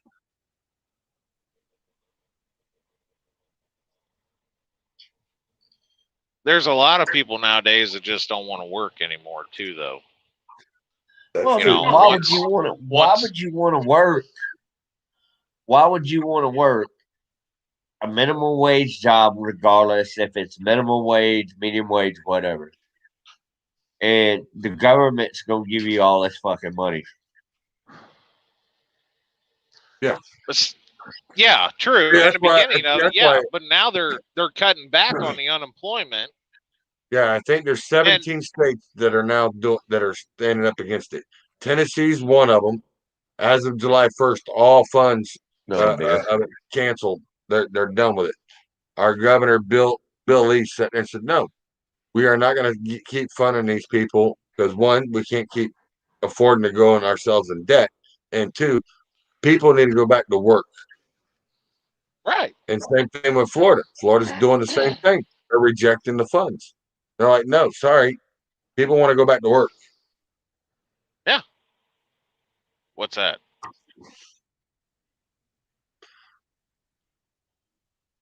He's holding Oh up yeah, a piece of paper. yeah. Hang on. Hang on. I know what he's holding up. A joke. A fucking Oh, you joke. want to pull that up? I mean, really? Well, I mean, we're at the last 10, 15 minutes or so. We can pull it up, let people see what's going on. Yeah, I got a fucking joke. Yeah.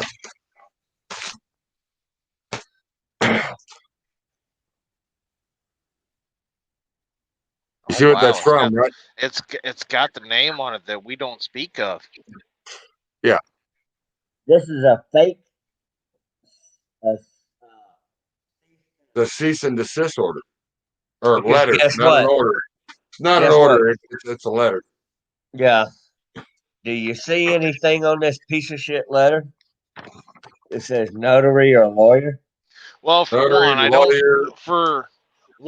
don't see a letterhead from a lawyer. Nope. And two, that's not notarized. Yeah. Yeah. And it's just, yeah, same thing right there. Yeah. Yeah, same thing. Almost wording for wording. It's pretty funny. Same thing. So we're gonna address the elephant. We're gonna address the elephant to everybody. But this right here, and I will address this here. This says Pure Hearts Production Company LLC out of Las Vegas. Says there's a non-compete in this, and I'll read it. Number 16, conflict of interest. No member shall be involved with any business or any undertaking of which competes with the interests of the limited liability company, except upon agreement in writing by all members. Well, here's the little funny thing, and I will get to this right now. And I'm going to pull it out. Yeah, there's a certificate. It says I own 20 shares. That's what it says. Here's to make it legal. Right there in that little blue circle is supposed to be notary. It's supposed to be state notarized, state certified. That was 20 shares. So this piece of paper is only worth the piece of paper that it is. Oh shit. So anybody that gets one of those, just to let you know, you better make sure you have a state notary, notarize it, blah, blah, blah, blah, blah. So technically, I was never an owner, never was part owner. So the non-compete, you have to go in front of an attorney and you have to sign it, because I've already been talking to my attorneys. And you have to take it in front of an attorney. And then it goes in front of a judge to get the right legal paperwork for doing a non-compete, because the non-compete is exactly what you guys signed when you guys started working and leased on the Valley. It's the same thing. You can't go to another company or start your own company for a year. It's a non-compete, meaning you can't take their customers and you can't go after their stuff. Well, this is a non-compete. This is technically a non-compete that I can't start my own or do my own in the same situation. But here's the thing. I was never an owner, never was a partner. It's never been signed, sealed, or documented. And it states right in here, under this, where's it at? Let me go right down here. That neither party, neither did Sheila Campbell or Wayne Campbell or Charles Bundy sign the non-compete, nor did I sign the business partnership, nor did I sign the other mumbo jumbo. So technically, never did own part of it. Hey, Charles. So technically, You're this goes like that out the window. It don't mean shit to me. Your 20%, shares paper that you just showed. Yeah. That looks like a goddamn marriage license. Yeah, it does. Yeah, it does. The eagle, yeah, the eagle on top. That's for marriage. Yeah, yeah, yeah. I know. That's why I said I already had this stuff checked out, but you know, I just wanted to see how far he wanted to play the game. Here's another thing. And non-compete. But here's the thing. See, just like right now, hold on, real quick, Kelly. Right now, me, I am an entertainer. I am actually a public figure because why? I have a show. But here's the difference. Mine is not a business. Mine is a personal blog. Mine is not business. I do not have an LLC. I do not have a corporation. It is not tied to anything like that. This is just for us to give information out. It is not a business. I'm not here to make a profit off of it. I don't ask anybody for any money and I don't get any money from it. Every bit of money that goes out on the boost and all this and different stuff comes out of my own pocket. This show, all the camera equipment, all the microphones, which you've seen earlier, the microphones, the lights, the cameras, the audio, all that stuff, that all come out of my pocket. And I'm not making a profit. I'm not here to make a profit. If I was going to do anything, if I really wanted to, I'd come up with the $3,000 and do a 501c. That way I am a nonprofit and do this for educational purposes, not for a profit or getting someone to pay for my pictures or, hey, I'm doing a video. Will you pay me for it? Yep, pay me for it. I wasted my time. I'm not doing that. I catch drivers running down the highway all day long. I'm at work. My boss knows it. They all know it. Hey, you know why? Because guess what? I have a thing called a pod. It actually mounts to my dash and it's on a stick. I actually set my camera on it. I run down the road as I'm driving. I set the camera when I see a truck, set it, turn it, lock it, set record. You see me driving down the road, the camera is recording. And if you don't believe me, I even got more than that. I'll show you. I've even gone up and got even more high tech because I got 4 of them now. And I'll show you. These things right here are nice little wonders. These are what's going to be mounted on my truck. See that? Yep. Yep. Yeah, those are high definition 4K cameras. I got 4 of them. I got one on my dash now. I got one out my back window that watches my truck 24/7. Just in case if something happens or someone wants to pull something. I have all audio and video, which they're automatically uploaded to my tablet in my house. So it's automatically uploaded in. These are going to get set into my company truck. So I'll have one on the windshield, one on the back glass, and one outside on the window or on the side of the toolbox. So that way, when I catch one coming down while I'm driving during the day, I'll have the footage. And then I'll actually come back and then go back and re-edit it and then put the footage into my groups and my pages. So technically, mine is a personal blog. It's about whatever happened in my life and what I got going on. Mine is not a business. So exactly. Saying non-compete, it ain't worth the paper it was printed on. It wasn't even worth the $7 you signed for this crap. Hey, I can't believe he spent $7 for me to sign paperwork that don't mean shit.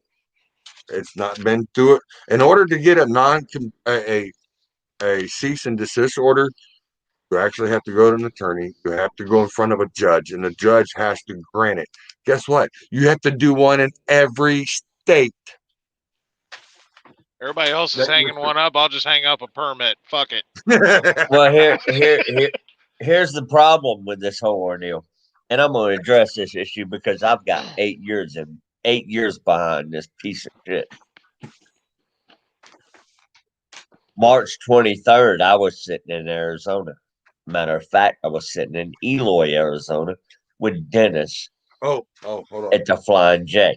Hold on. This is when all this shit supposedly took place. Hold on. Before you do, no, it's not supposedly.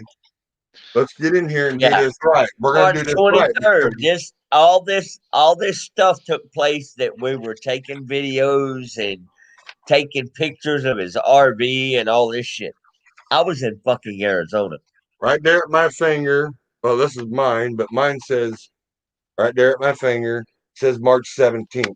March 17th, I was here working. March 23rd and 24th, I was here working. That's a Tuesday and a Wednesday on March. I was at work, time card stamp. I have video evidence at the shop where I was going in and out the door Because in all the different places at Caterpillar Kenworth, John Deere. So yeah, because 2 days after these alleged allegation dates, there were Yeah. two white Peterbilts sitting beside me in Arizona at a Flying J. They got valet on them. And we sat down and ate dinner together.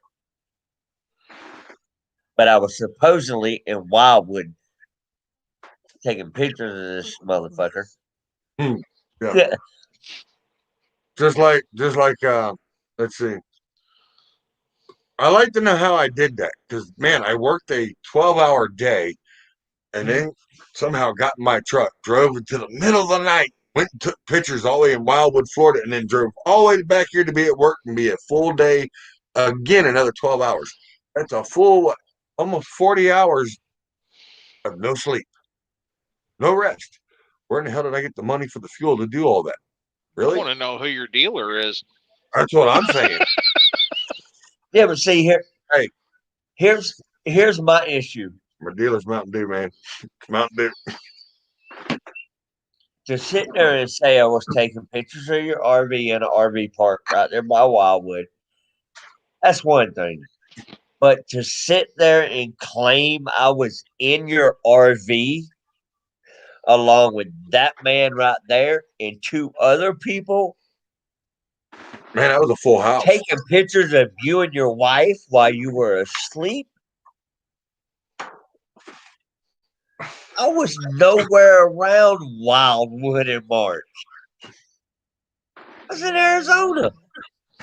I was in Tennessee, maybe in Virginia on that day too. I mean, being paranoid and all that, whatever, dude. You want to do what you want to do, but when you sit there and cross the line and make false allegations about certain individuals, and you sit there and claim you got federal charges pending on people, I know you're watching this right now because I'm sitting here looking at the log. I told you the other day, you played with the wrong person and your ass got caught. So guess what? Remember, you told me if I showed up in Wildwood, I'd be your huckleberry. I showed up in Wildwood. I never got within arm's reach of you. I never got within 100 foot of you. Other people took care of your ass. Hold on. And on that part, I didn't come to you. You came to Charles. You came up to me with your camera going, doo, doo, doo, you know, in my face. And I didn't come up to you. But it was nice because the audio recording that I do have, I like that. Because the audio recording knits flat out. You said, yeah, we had to do the application. We had to do that. We had to get in there and do the account. So you did say you had to get in there and do the application. Let me show you something. And just to, you know, just to show you. Hold on, where's it at? Right here. Right there. Oh, right there. There you are. Right there. Yeah. Yeah. Oh, what's the other one? There was 3 of them on that night. So, yeah. But, yeah.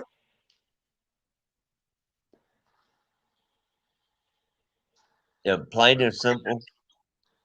But, yeah, there's a video right there. I was nowhere near you. That was over 50 feet.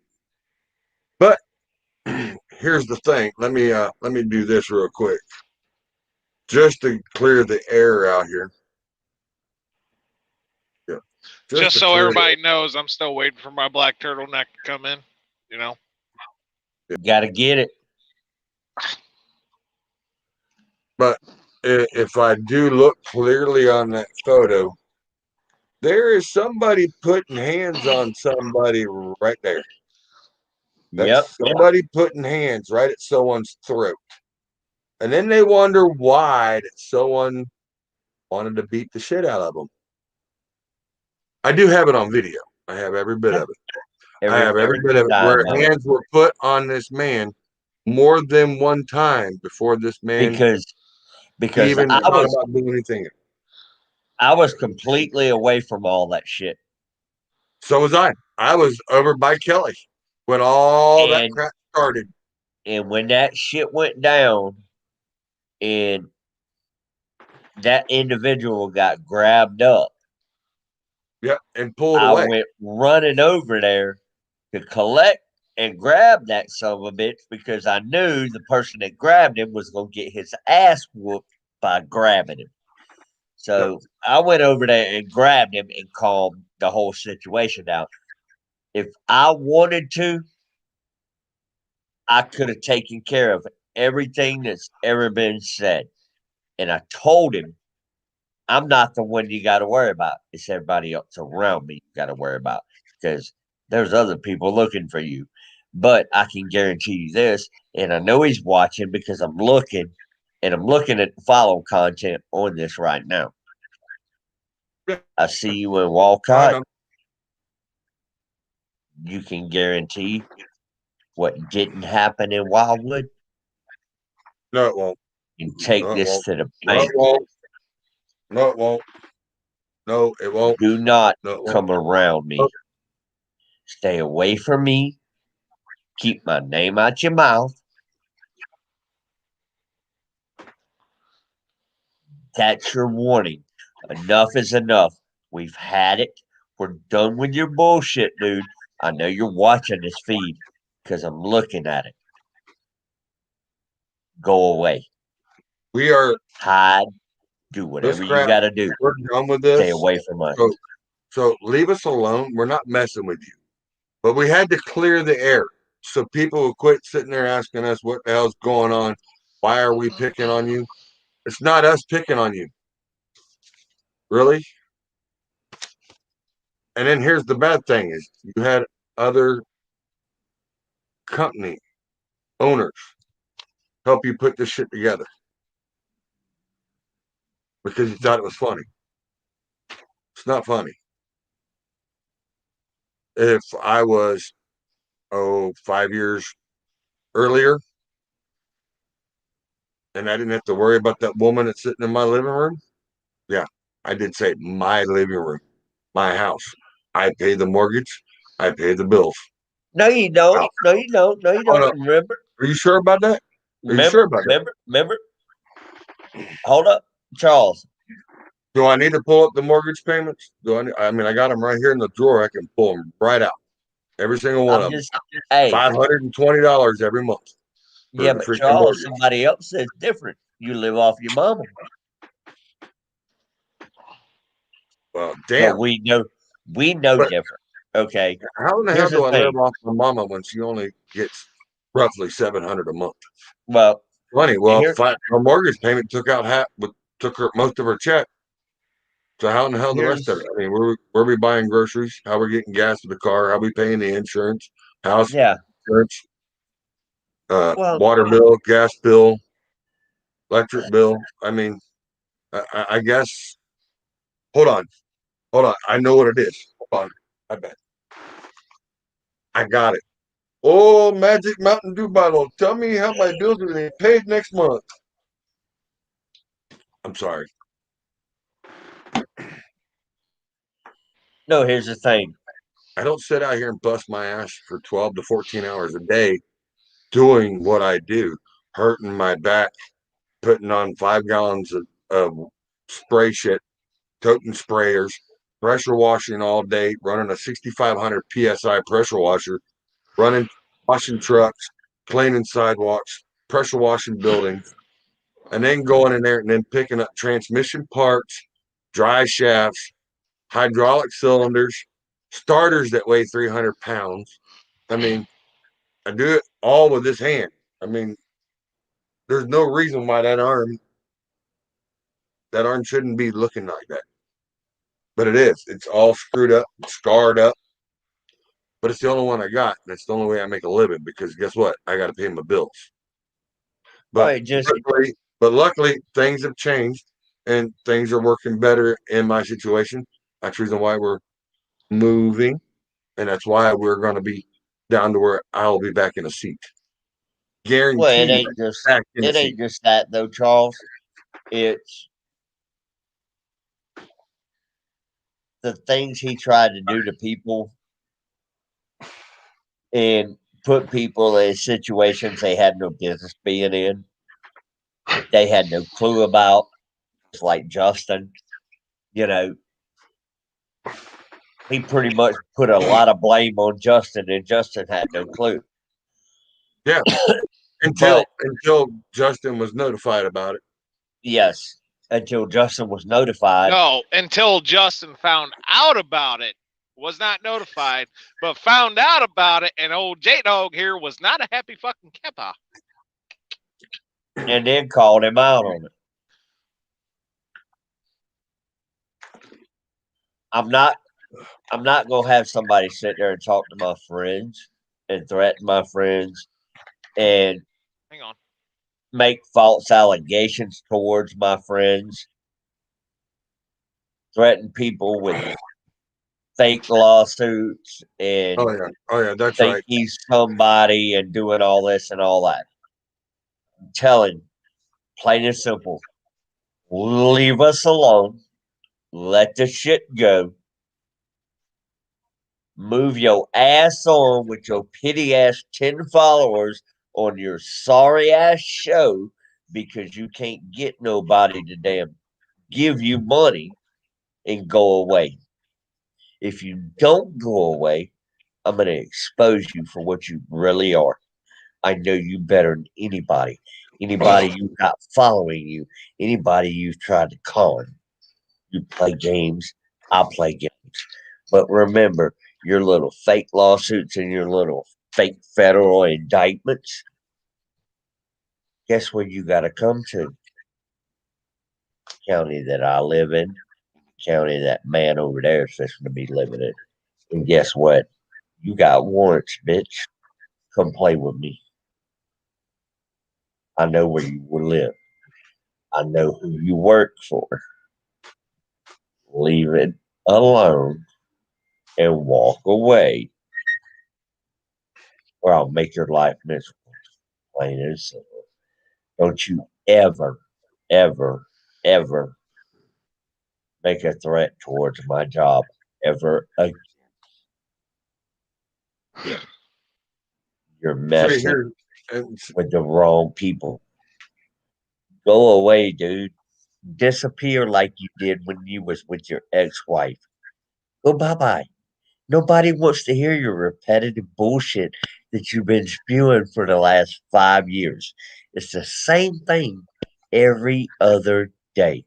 Go away. But here's his biggest problem. He is his own worst enemy. He can create something that's good and do something good. But then he turns around and his own paranoia kills him. It turns around, his paranoia kills him because he can't handle if something don't go well. All right. Do you see me upset saying, hey, I need to kill this because I only got 6 people watching? No, I don't. No. I don't care. Because you know what? We're getting out here, we're talking to people. And Flo, I will get a chance and talk to you later on this situation. If you really want to know, you know how to hit me up. You know how to get a hold of me. No big deal. But I understand you don't understand. You haven't caught on yet. You haven't figured out all of it because we're not on that and I'm not with that no more. I learned my lesson. I allowed it to come here. I allowed it to go on. My mom allowed it to go on. And we learned an expensive lesson. And I will say, it's really nice. It really, really is nice knowing that my electric bill is only $80.12 versus 900. versus 700 a month. Yeah. 3 months. For 3 months. But hey, I'm just, the bills are all paid. They're all caught up. Everything's taken care of. But I will say this. I'm pretty much a political figure because I put myself out here for ridicule. People can come in the comments. I don't block people like some people do. I don't block them from leaving comments because Nope. here's the deal. If they want to leave a nasty comment, leave a nasty comment. Hey, you can tell me you hate my guts. You hope I die. I don't care. It's still going to stay there. You're still going to stay on there. I'm not going to kick you off. I'm not going to be like Wayne Campbell. And I will mention Wayne Campbell because he's blocked everybody on all pages. But here's the thing. If you blocked all of us and you're going to do that, then, and I did this because I wanted to make sure and everybody knew it. Oh, you don't have nothing to do with us and A you don't donkey have any got hurt. problems and you don't have a problem with us, then why is Truckers Gone Wild, which is owned by Wayne Campbell, following me? And if that's a problem, then why is that other one down there? Where do you go? It's where's it at? Hold on. There's Truckers Gone Wild and the other and TikTok Trucker. The TikTok Trucker is also Wayne Campbell, everybody, just to let you know. And I got both of them. And he's following me on both of them, but he won't leave a comment because the moment you leave a comment, you can get blocked. But I don't care if he does or don't. I'm not here to harass him. But Nope. I do have him for stalking my pages because he's trying to see what's going on. But damn if I can go over there and say anything on the driver's side. Can't say nothing on the STD I'm sorry, it's TDS. My bad, it's not STDs, but it should be. Should but be. yeah, I can't go in there.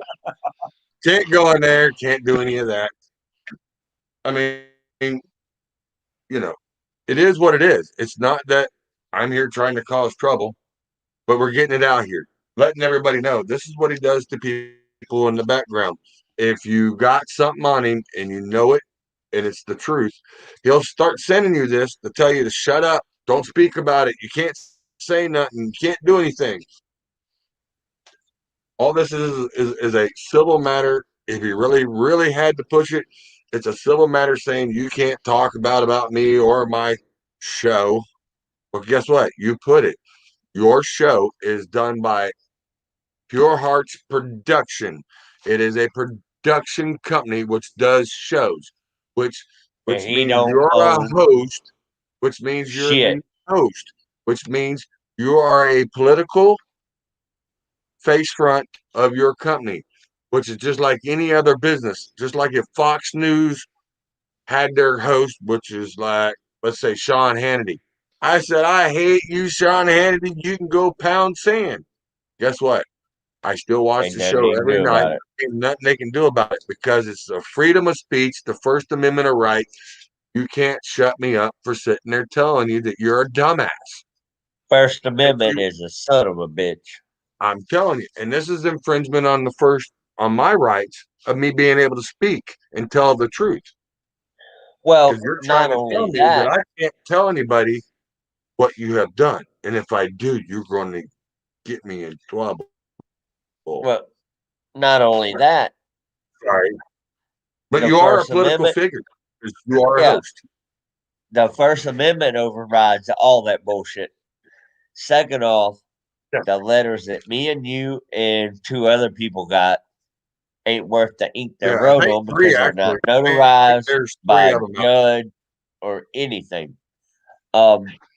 Third off, if I want to Because call him a stupid motherfucker, I'd call him a stupid motherfucker all over Facebook, Twitter, TikTok, Instagram, and ain't shit he can do about a it. media platform. It is a media platform. It's just no And different than a second, news crew hold or on. a senator or a president. You can say the Third same thing. off, Pure Hearts Production is owned by Sheila Crouch. Actually, it's Sheila Marie Sheila Campbell. Marie Crouch. Yeah. Campbell. Okay. Fourth off, Wayne Campbell's the vice president of the company.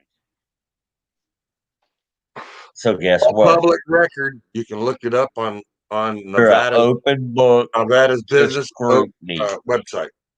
Yeah, You're like I an said, you can open go book. to you can go to the Nevada Hey, come here. state on the business websites for that are registered businesses, LLCs. It will tell you exactly who the owner is, who the vice Who the- president. It'll Yep. tell you all everything, and it'll tell you exactly where they're located and their offices. And what's funny is when I pulled that up and was researching the Las Vegas, because I got a Nevada rule or statutes, and I was looking at the statutes, and when it pulled up, when I put in Pure Hearts Production, it also shows that they opened a new office in their Garden, Florida. So that means, which one do I deal with? Technically, I can turn around And get and both of them. well, no, I can actually go after the one in Winter Garden because it's actually in the state of Florida, and the rules are different there than it is in Vegas. Mm-hmm.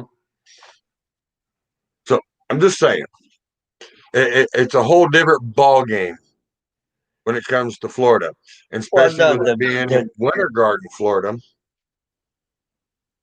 I've already been in touch with my attorneys down there too. My attorneys is like, hey, anytime you're ready to go, when it happens, let me know. We're right on it. And Wayne, if you want to look it up, the attorney's name for the law firm is LDDKR, which is Lown, Dermick, the drastic killer, and Richardson. Let me tell you something. They're the ones that represent Shaquille O'Neal, Penny Hardaway. Yeah. You know, the one you embezzled money from? Firm in the state. Yeah. Yeah. Fourth largest attorney firm. Yeah. Go in there and talk to Mr. Lowndes and ask him about Mr. Charles Bundy.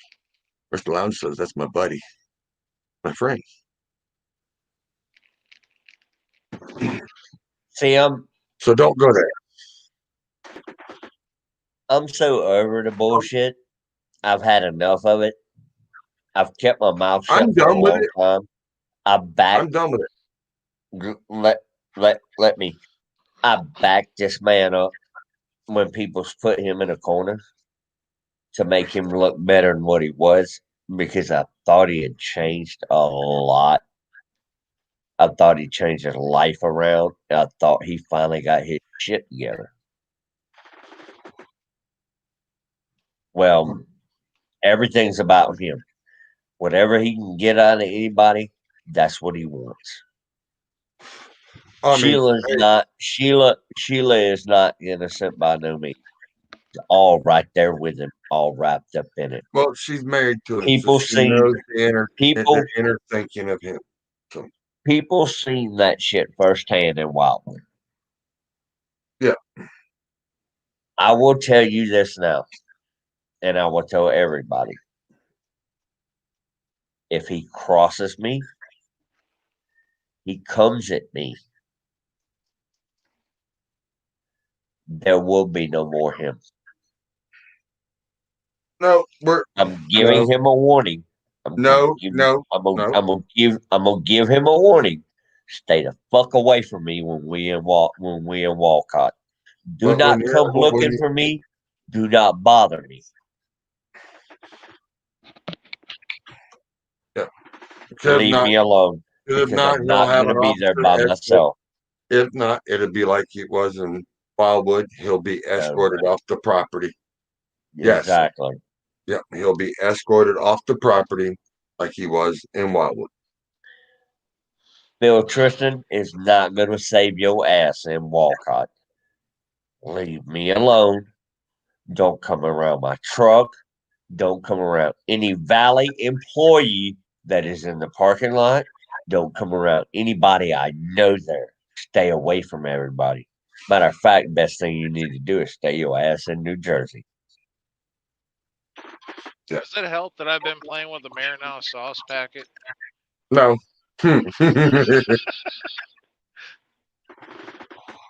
But I will say one thing. But I will say something, and I'm gonna say this. And this is from a driver that just got back in the seat. All right. If you're gonna be a part of, you'll see. If any of y'all are watching, you can go to left lane with lefty or left line with lefty, and you can go on there and see. That is a video that was shot by Wayne Campbell himself. There is a video on there that he did shoot, that he was talking about pulling a driver's kingpin for parking in an empty parking lot. Mm-hmm. And he's yelling across the parking lot Yep. at this guy. And it's on the video, it's all there, and he's the one that recorded it. He recorded it and then downloaded it and said, "Here, I don't need this crap, you have it." And then there it was. Just like I said, when he talks about pulling a kingpin, here he is sitting here talking about another driver. And this is a rookie driver that's never driven before, sitting there asking questions, and he don't like his answer.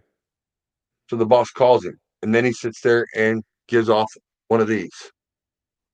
And this is what's pretty pathetic about it. This is what's pathetic about it.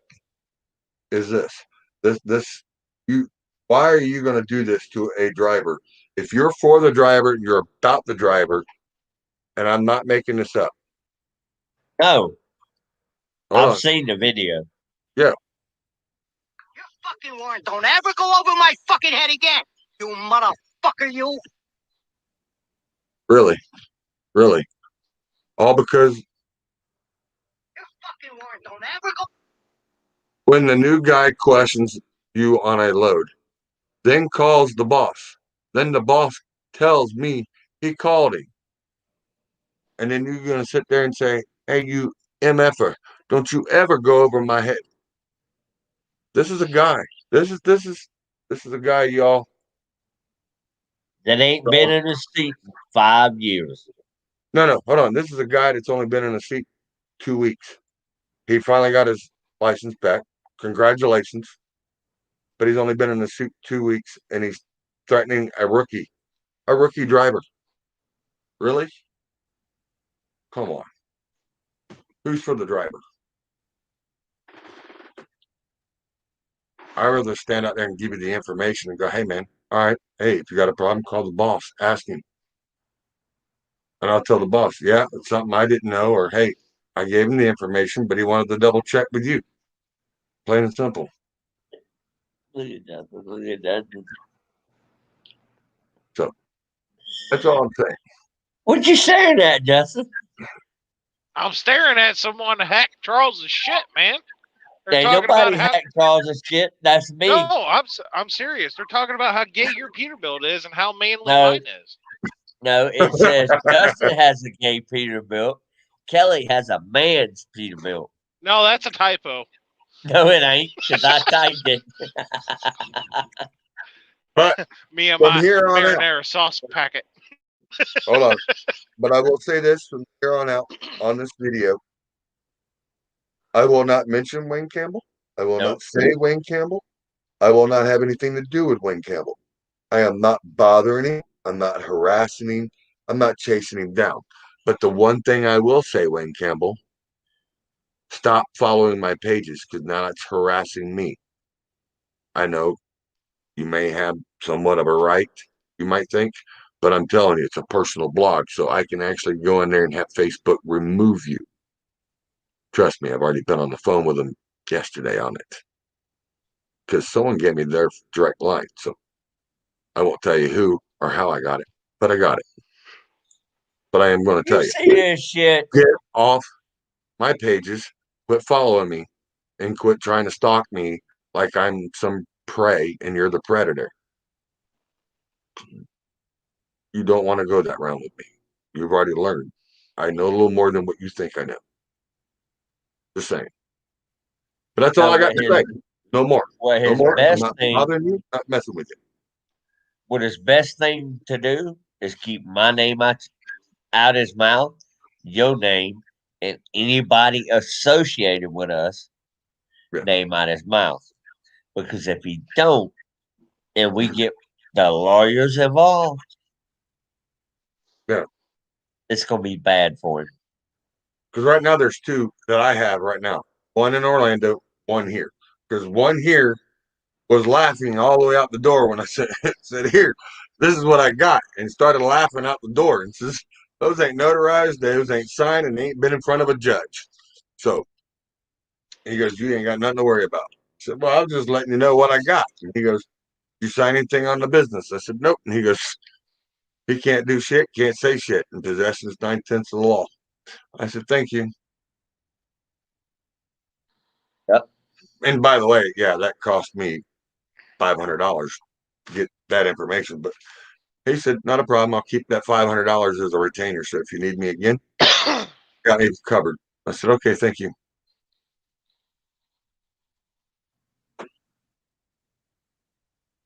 And I can tell you what LDDKRs, what their rates are. They're a $10,000 retainer, and they're $1,500 an hour. Mhm. But because I went and done some work for them and a bunch of other stuff over the years when I lived there, doing telephone and data networks for them with another friend of mine. Yeah, I got some of that. I get stuff done when I need it. So, just saying. Charles and Lamar. I'm gonna post on here. But I just it is now I just want the 2.5 shit. hours in. But like I said, I just I'm not want the going to shit to bother go him. away. I'm not going to I'm harass him. over it. Yeah, I'm over it too. I'm over it. The only reason why we brought this up was because people asked and was sitting there getting on us. But it's right there. Right there. See it? Right there. Hell, this thing was trying to be delivered to my house 5 different times. But see, I work for a living, so I wasn't home when they tried to deliver it. You can't be at work and then be at home at the same time. Just can't happen. So I actually had to go down there and take a half hour out of my day and take, and my half hours ain't cheap. You know, half hour for me is close to $2.50 uh times that by 12. or $2.75. It's $2.15. Gotcha. Yeah, $2.50. $2.50. Yeah. Yeah. So Damn, you getting paid too much. I know. Oh shit. And for the little bit of work I do too. Wow. You know, $2. I purposely cut Damn. myself just so I can make it look like I'm working. Damn, we getting 50 cent an hour, and this fucker's getting $2.15, and he got one arm. The fuck we doing wrong, Justin? We're getting fucked. That's what's Yeah. happening. You know what it is? I'll tell you what the problem is. Tell you exactly what the problem is. Problem is Justin's over there licking the marinara sauce. He ain't getting paid enough to lick it. Marinara. He been hanging Marinara. with, he Marinara, been hanging with marinara Colleen sauce. too long. Shit. So I will be doing another show now that I got things back organized and got things caught up, and we'll be doing another show Friday or Saturday.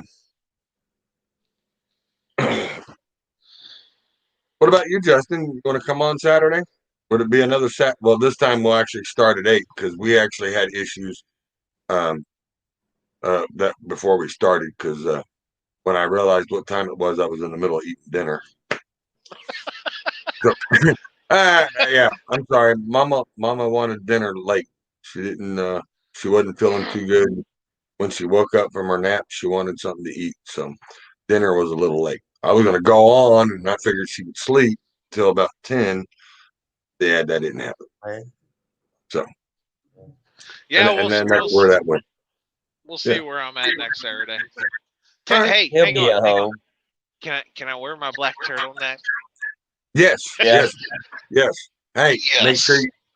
make sure it says Highway Spy on it. Highway Spy. Highway Damn. Spy right there. Okay. Yeah. So that way we know. That way we know that you're the snitch. Now, Fuck. now, Because you're the snitch that wears a turtleneck. Remember? yeah. Yeah. Now, Yeah. okay. You're the Kung Fu trucker. You can only do 500 miles between Monday and Thursday. Oh, So you can be on Friday or Saturday. damn it. If you do That's more it? than that, then Then you got to get punished. yeah. Fuck. Yeah. We can't be having you breaking any records now. What? Really? Yeah, we can't have you breaking the land records. Yeah, we don't want you to hurt that motor. Yeah. Oh. 150 to 200 miles in a week. That's pushing it. So if you can do 150 to 175, you're good. That motor will be babied. That load will get there when it needs to get there. And your paychecks will hit the bank. 10 years from Whatever. now. Fuck. Hey, but at 150 to 175 miles a day, though, Charles, Mhm. he's got a lot of time to play with his wonderful love of his life, Colleen. Oh, oh, Huh. oh, wow. You went there. Wow. He likes you, buddy. I don't know. Hey, but I will say this. Somebody really got away with coming really, really close. And I mean, like, really, really close. Because someone had a Maxim truck sitting there loaded at a truck stop. And someone happened to pull in and park like 3 or 4 trucks down Right from it. beside her. Yeah, so that would be Mr. Scott Granger was sitting like 2 or 3 trucks away from Colleen Ramsey. I was going to call her and say, hey, you need to go over and say hi to Scott. But Scott said, no, he didn't feel like it. He worked all day. So you mean he actually did something that day? Yeah, just that day. Yeah. Oh, He even stayed up past his bedtime to do it. no shit. Yeah. Well, I mean, his bedtime's like 3 in the evening anyway, so. And he didn't go to bed until after 10. Yeah. But he was like That's crap. a- So he had to join Colleen for coffee the next morning. That's a real super trucker right there. That is a super Give him props. size trucker. Prime time trucker. Yeah. That right there is like top of the line. That's a Swift and a Prime equaled with a CR England added into it. Yeah. Oh shit! You know what? I think next Saturday I'm gonna order some fucking waiters or have my wife send mine to wherever I'm gonna be because you never know how deep shit's gonna get. It always does. You know it does. Me and my Especially when that old man gets in. Because yeah. hey, we might actually get lucky and catch him in his natural habitat. He'll be in a lounger, leaning back, staring at his That's phone. nothing new. Yeah, it is. It's something new because you don't get to do that. Not here lately. He's been sitting in that KW, running from state to state. Oh no! Yeah, Yeah, he now had that- to now that stay they got away his from trailer the house for a week. Yeah, now that they got You his what? big trailer fixed. Yeah, he had to stay away from the house for a whole week. Oh no! Yeah, he said My his lounger. God! I'm telling you, he I'm said so his lounger devastated felt over lonely. that. I'm so Yeah, devastated he had over to. that. He had to go to Oklahoma and then come back from Oklahoma back to Texas. Oh Hey, no. but he got his 36-hour restart instead of a 34-hour. He got 36 because they said, well, you needed it because you worked so much and couldn't get your permits for you on time to come back into Texas. So he got Wow. to sit for almost 3 days sitting outside in Oklahoma. Yeah, Yeah, because he wasn't couldn't get happy. his permit to come back in. I told him if he would have just gave it some Viagra, he would have been fine. And you know why? You know why he couldn't get his permit? He would not stack the trailer. Oh yeah, because he was yeah, he didn't stack the Jeep and the funny axle on the back. Yeah, he wouldn't stack the Jeep and the Stinger. Yeah, So he couldn't. but That's hey, why he didn't get a permit. yeah. Wonder what Dennis is doing. I'd have stacked There, the there. Jeep and the Stinger. I'd have stacked the Jeep and the Stinger and got me an 85,000 pound gross weight permit. Yep. Instead Yeah, of what you could do. an 85,000 pound gross weight permit and 120 foot long. Right. It'd have been But perfectly you got fine. but you got to remember. His thing was, and his biggest worry, it was that he was low on depends and he didn't have any more. He didn't want to ruin his depends any. So he had to wait, hit the Walmart and get them. God, That's why he didn't put the Jeep on there or the Stinger, because if he would have had to do that, he'd have strained himself a little bit. Oh no. Yeah. Jesus. I'm waiting for my phone to be blowing up here in a minute. What the fuck are y'all talking about? It won't be. No, no, because it's already past his bedtime. He's asleep. Oh, it's way past his bedtime. Yeah, it's like 10 hours past his He's asleep. bedtime. Yeah. Hmm. What are you talking about? It's 12 hours. You gotta Yeah. remember, we're going on. Yes. It's about 12 hours past his bedtime. Yeah. Yeah, it's midnight. So yeah. It's 11 o'clock his time. So, yeah, but it's still past his bedtime. Yeah, it's still past his bedtime. But all right, let's get one more out of here and then we will close it out and we'll have final thoughts. All right, we got comments rolling through. Oh, hey, look at there. Look, you see this big guy pop in here? Man, look at the Ain't comments here. nobody paying his damn poor man Peter Little ass no attention. Oh, that's why we had it wrong. It wasn't Texas. It was Oklahoma. He sat there for 3 days because Oklahoma wouldn't give him his permit. Yeah, because his ass wouldn't break his trailer down. Yeah, because he wouldn't break it down. But yeah. Hey, look at there, Mr. Daryl Martin. Again, the Three Migos read comments. Yes, we can read comments. Yes. Yes, Mr. Daryl Martin, we can read comments. See, we'll read that one right there. It says, start picking on my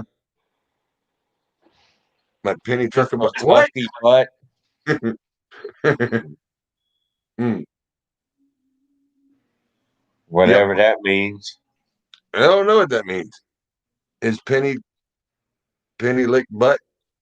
I don't know. We were just in here discussing our famous letters, our fancy letters. That's what we were talking about.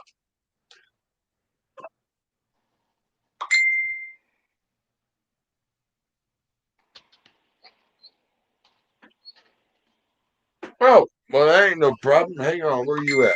Oh, there you are. Here, I'll get you. Someone wants to come on real quick. Look, you see this bullshit? Hit that there. I see that. See what bullshit? Sure. Yeah, tell her to read them for us. I'll be nice Like, we're about going to be able that. to hear them from here. I'm trying to catch up to all of them. I'll be nice about that last comment. Justin, if she ever sees you, she's gonna kick your ass.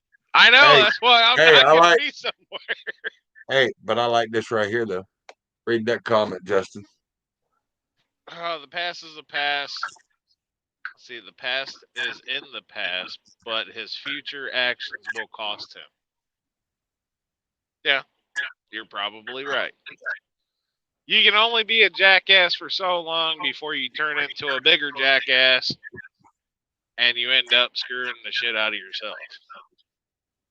That's why I said he is his own worst enemy, because he fights with himself constantly. Yeah, but And- I've and been again- a jackass. Hold up. I've been a jackass for 48 years. Yeah, Yeah, but you're not special. living in Scott's cow pasture. No, hang on. I have a Kelly's cow just- pasture. Yeah, didn't you know that? You're not Damn. living in Scott's cow pasture. I didn't see no cow pasture when I was at Well, yeah, Kelly's that's what we've been just told. special.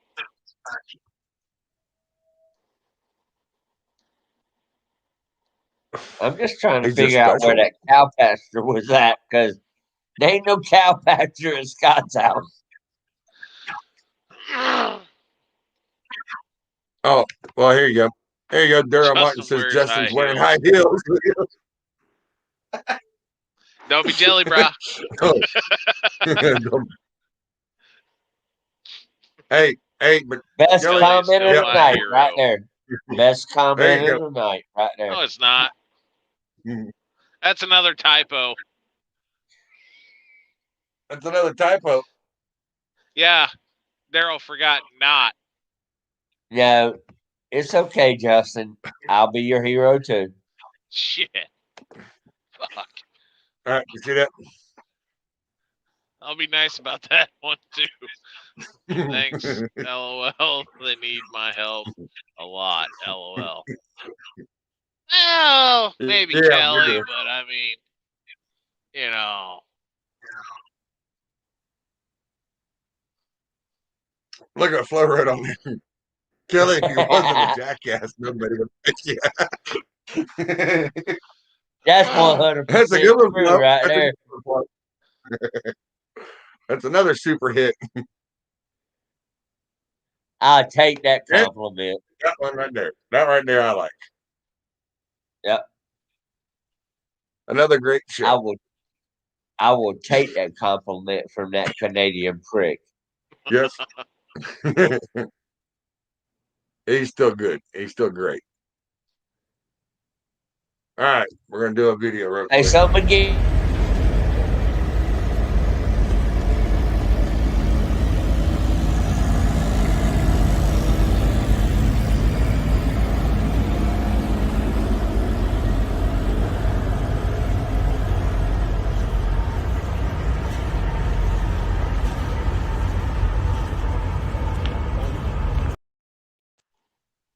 Has Dennis been, watching this?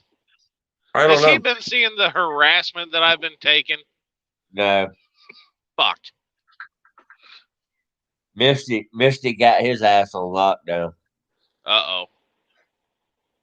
Yep. Not good.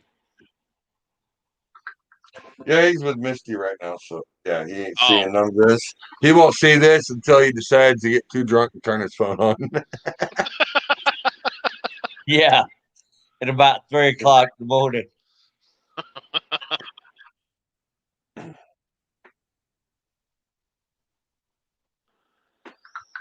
Yeah. So yeah. Damn. But yeah. But that's what's going on.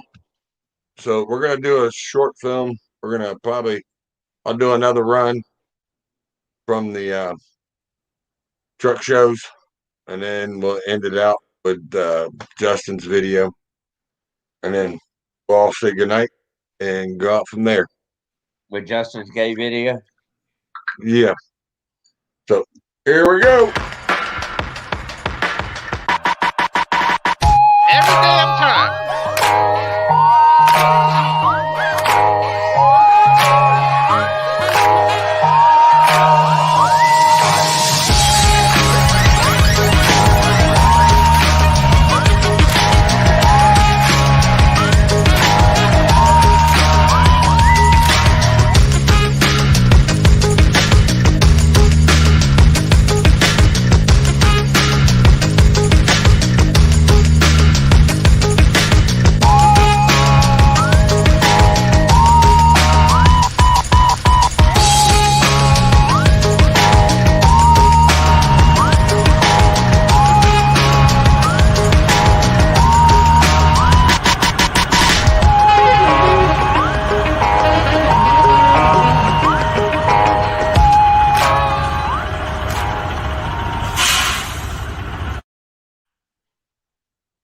So, all right, now we're back to the comments.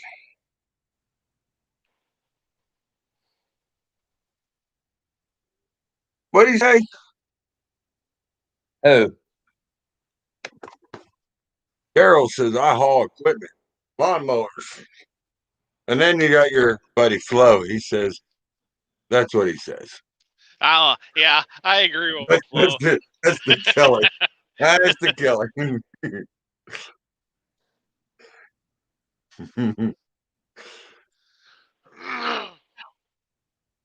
Yeah, Dennis would be glad it's not him this time. Yeah, this time it's been a little bit of Justin, a little bit of Scott, a little bit of everything else. Dennis caught hell while we were in Ocala. Yeah. But everybody go ahead and put in your closing remarks, and I'm going to do another video, and then we'll end up with your closings, and then we'll be out of here. All right, one more. Here we go. We get back over to it. Truck drivers don't talk about how hard it is to walk out the front door, knowing it could be weeks before we see our families again, or how we promise our kids we'll be back when we know there's a chance that we may not. Calling up an old friend to talk about old times, but all they want to talk about is last weekend when you were 1,000 miles away. Working a long 14-hour day, backing in and shutting down. Open up social media just to see family and friends gathering. Makes you feel like life could go on without you. These are the burdens that we bury.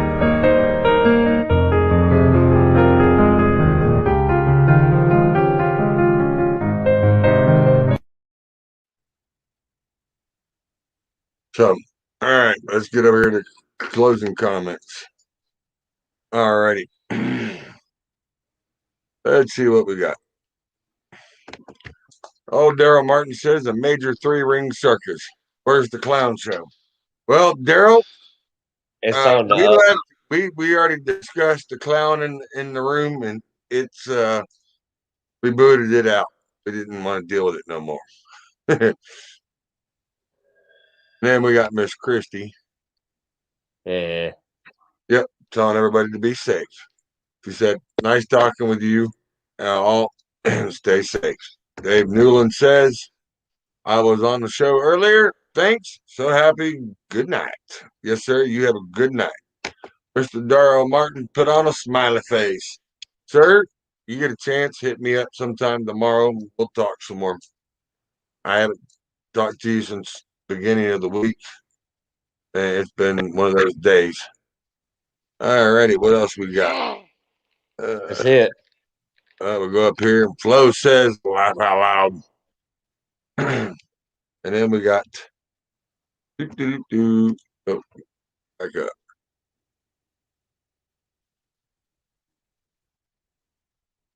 I still think this is the best comment right here, though, Kelly. Yeah, that's the best one ever. Hush, little Dennis. You know, if I wanted this goddamn kind of harassment, I would have stuck with the other feller. Oh, really? Well, that's funny. What happened there? What happened was you went bye-bye, bitch. What happened There was we go again. I don't know Here what it I is. It's something to do with that StreamYard when you're on it, man. It just Here does I that am, to you. Disappear. Ohio, play on my back.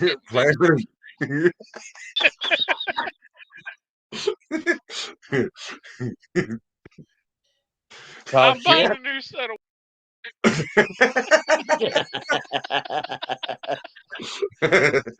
Can't get rid of me, motherfucker. We can exit you right on out. I'm like that bad. He's like that bad sheep. You're like a Like what? that bad ex-girlfriend you had here. I'm still here. Wow. Wow. He went there, didn't he? Oh, he went there. He Oh, went there. Uh, You can't Damn. get rid of me. He Give went me my marinara sauce packet.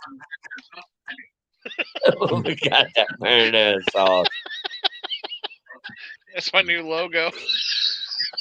there. There you go. Marinara Oh, sauce trucking. Lord. We'll get you covered more ways than one. That's it. Marinara trucking. We got you covered more ways than one. Jesus Christ. I might as well have stickers made up and sell them. Yeah. But if you're gonna do that, you might as well get them made like that, right? What'd she say? Snitch boy, LOL. Yeah, look. Half-ass black turtleneck.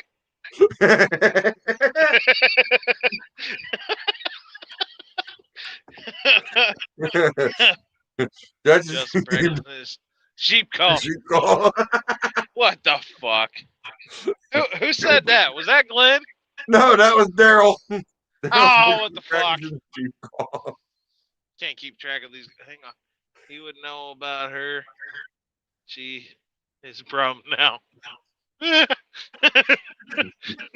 Yeah, something like that. You work with her, I don't.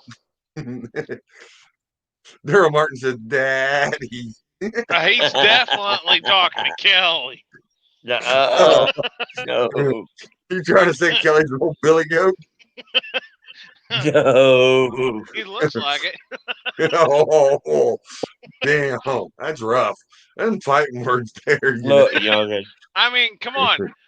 This shit that's on his whatever you call it, it sure the hell don't look like no goddamn turkey you gobbler. mean his goat teeth? His goat teeth. Look, youngin. Pipe down. Listen here, Grandpa. Look, youngin. Look at your grandpa. Damn. Hold You know up. what? Hold Hey, up. hey. Whoa. You're a grandpa too, so pipe down. Yeah. Shit. I can't use that line then. No, No, you can't. because we're all grandpas here. You know, I'm if a you had grandpa. one of those, Grandpa, I'm fixing to be a second grandpa again. you know, Kelly, if you had one of those hats like they use in Harry Potter, you look like Father Time a little bit. I was thinking Didn't more age like well. Gandalf. Thinking more of a Gandalf if you let the hair grow out on top. All white hair and white beard. He's about to pass out on us anyway. Oh, Lord have mercy. What did Flo say? Not anymore. That beard is too short. Too short. And Miss Christie goes, "You look like you get the shit around your face, Justin." Left over the seat. Yeah. Damn. And then Daryl's back at it again. They used white out on my birth certificate. Well, how old do you think you are, Mr. Daryl? If they use white out on it.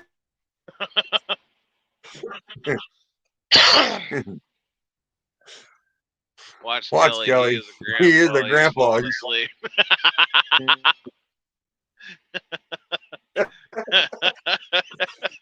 I ain't had no grandbaby Damn, today. it's just We getting good. brutal in here. It's getting brutal. It's getting brutal. What was that? And Bailey says leftover calling. Oh, damn, Justin. Damn, is that wrong or what? That's fucked up. That's pretty funny, Jim. That's pretty funny. That is pretty funny. That was a good one. Christy's laughing at that one too. Daryl says old enough to know better, but still too young to care. Yep. And Miss Christie's she's laughing her butt off. Flo's laughing. He's laughing his ass off. Christy said, "Yep." Jim said, "What? I won the best comment." He could. Can't be letting Kenworth drivers fucking get the best comment out of this. Poor man Peterbilt. I don't know, Never but say that Daryl, word. that's what Daryl put on there. Daryl left no comment. Never say that word. As poor man's Peterbilt.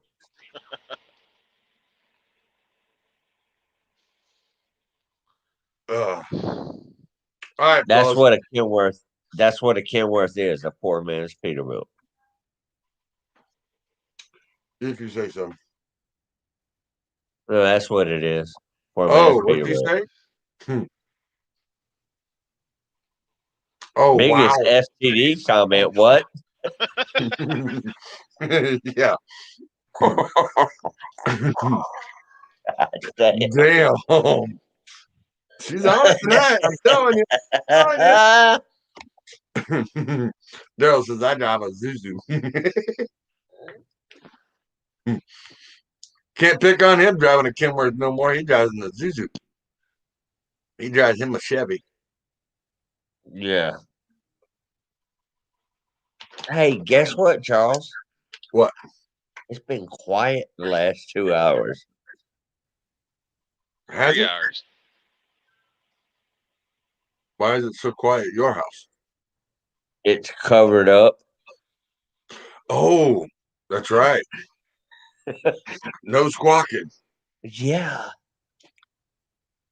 By the way, everybody, Kelly has a African gray red tail something. That talk shit. And it does too. So it's a mini Kelly. Oh no, it's Oh worse no, than it's that. worse. Oh yeah, it's a lot worse. What could You be say worse than something to it, Kelly? tell it to shut up, it'll laugh at you and look at you and go, hey, hey, start laughing. Oh yeah. Yeah. She talks shit from the time you open her cage up till you put her in that bitch and cover her up. She talks shit all day. And if you don't pay attention to her, she'll let you know you're not paying attention to her too. Because she'll talk more than shit. She'll actually bite you, draw blood to make you pay attention. Yes. Yeah. I've had to chase her ass twice Wow. today because she flew. Wow. You see what your wife put on? Yeah, that's about right. The bird's a bigger bitch than I am. That's about right. Uh-oh. Uh-oh. We got another comment pouring in. Minnie Kelly took lessons from Justin. Damn. Damn. Fuck it, pull me out. Pull me out. Fuck it. And then Flo says Kelly drives a Volvo dressed up like a Peterbilt. That's right. That's right. Hey, we even had to get new parts for that Volvo down there in Wildwood. We did. We had to get new fender looking for the Volvo, so it looked more Volvo on the fenders. Yeah, $613 fucking dollars and 20 cents later. Yeah, to make it go back to looking like a Peterbilt. Yeah. Ooh. Right now, it looks like a Volvo. But all right, everybody, we're gonna get out of here and cut this. We're calling it a night. We have gone 3 hours and 4 minutes and 37 seconds. And we will holler at y'all tomorrow. I may even just jump on a live on left line and or left lane, either one.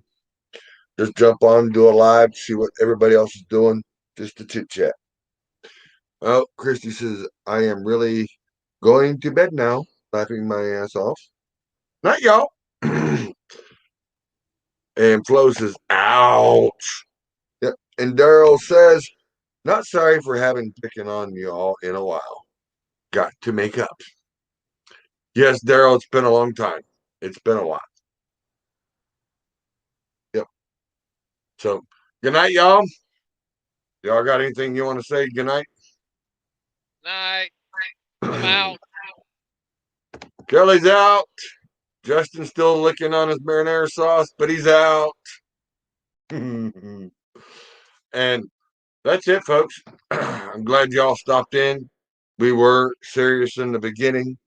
all the way up and talking about different things from trucking, wreckers, and then we were doing our little goof off at the end.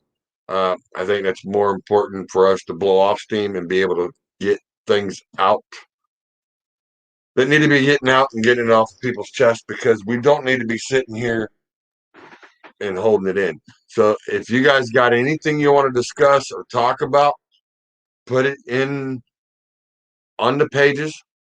If you look on both pages, left lane or left line, look in there, go to groups.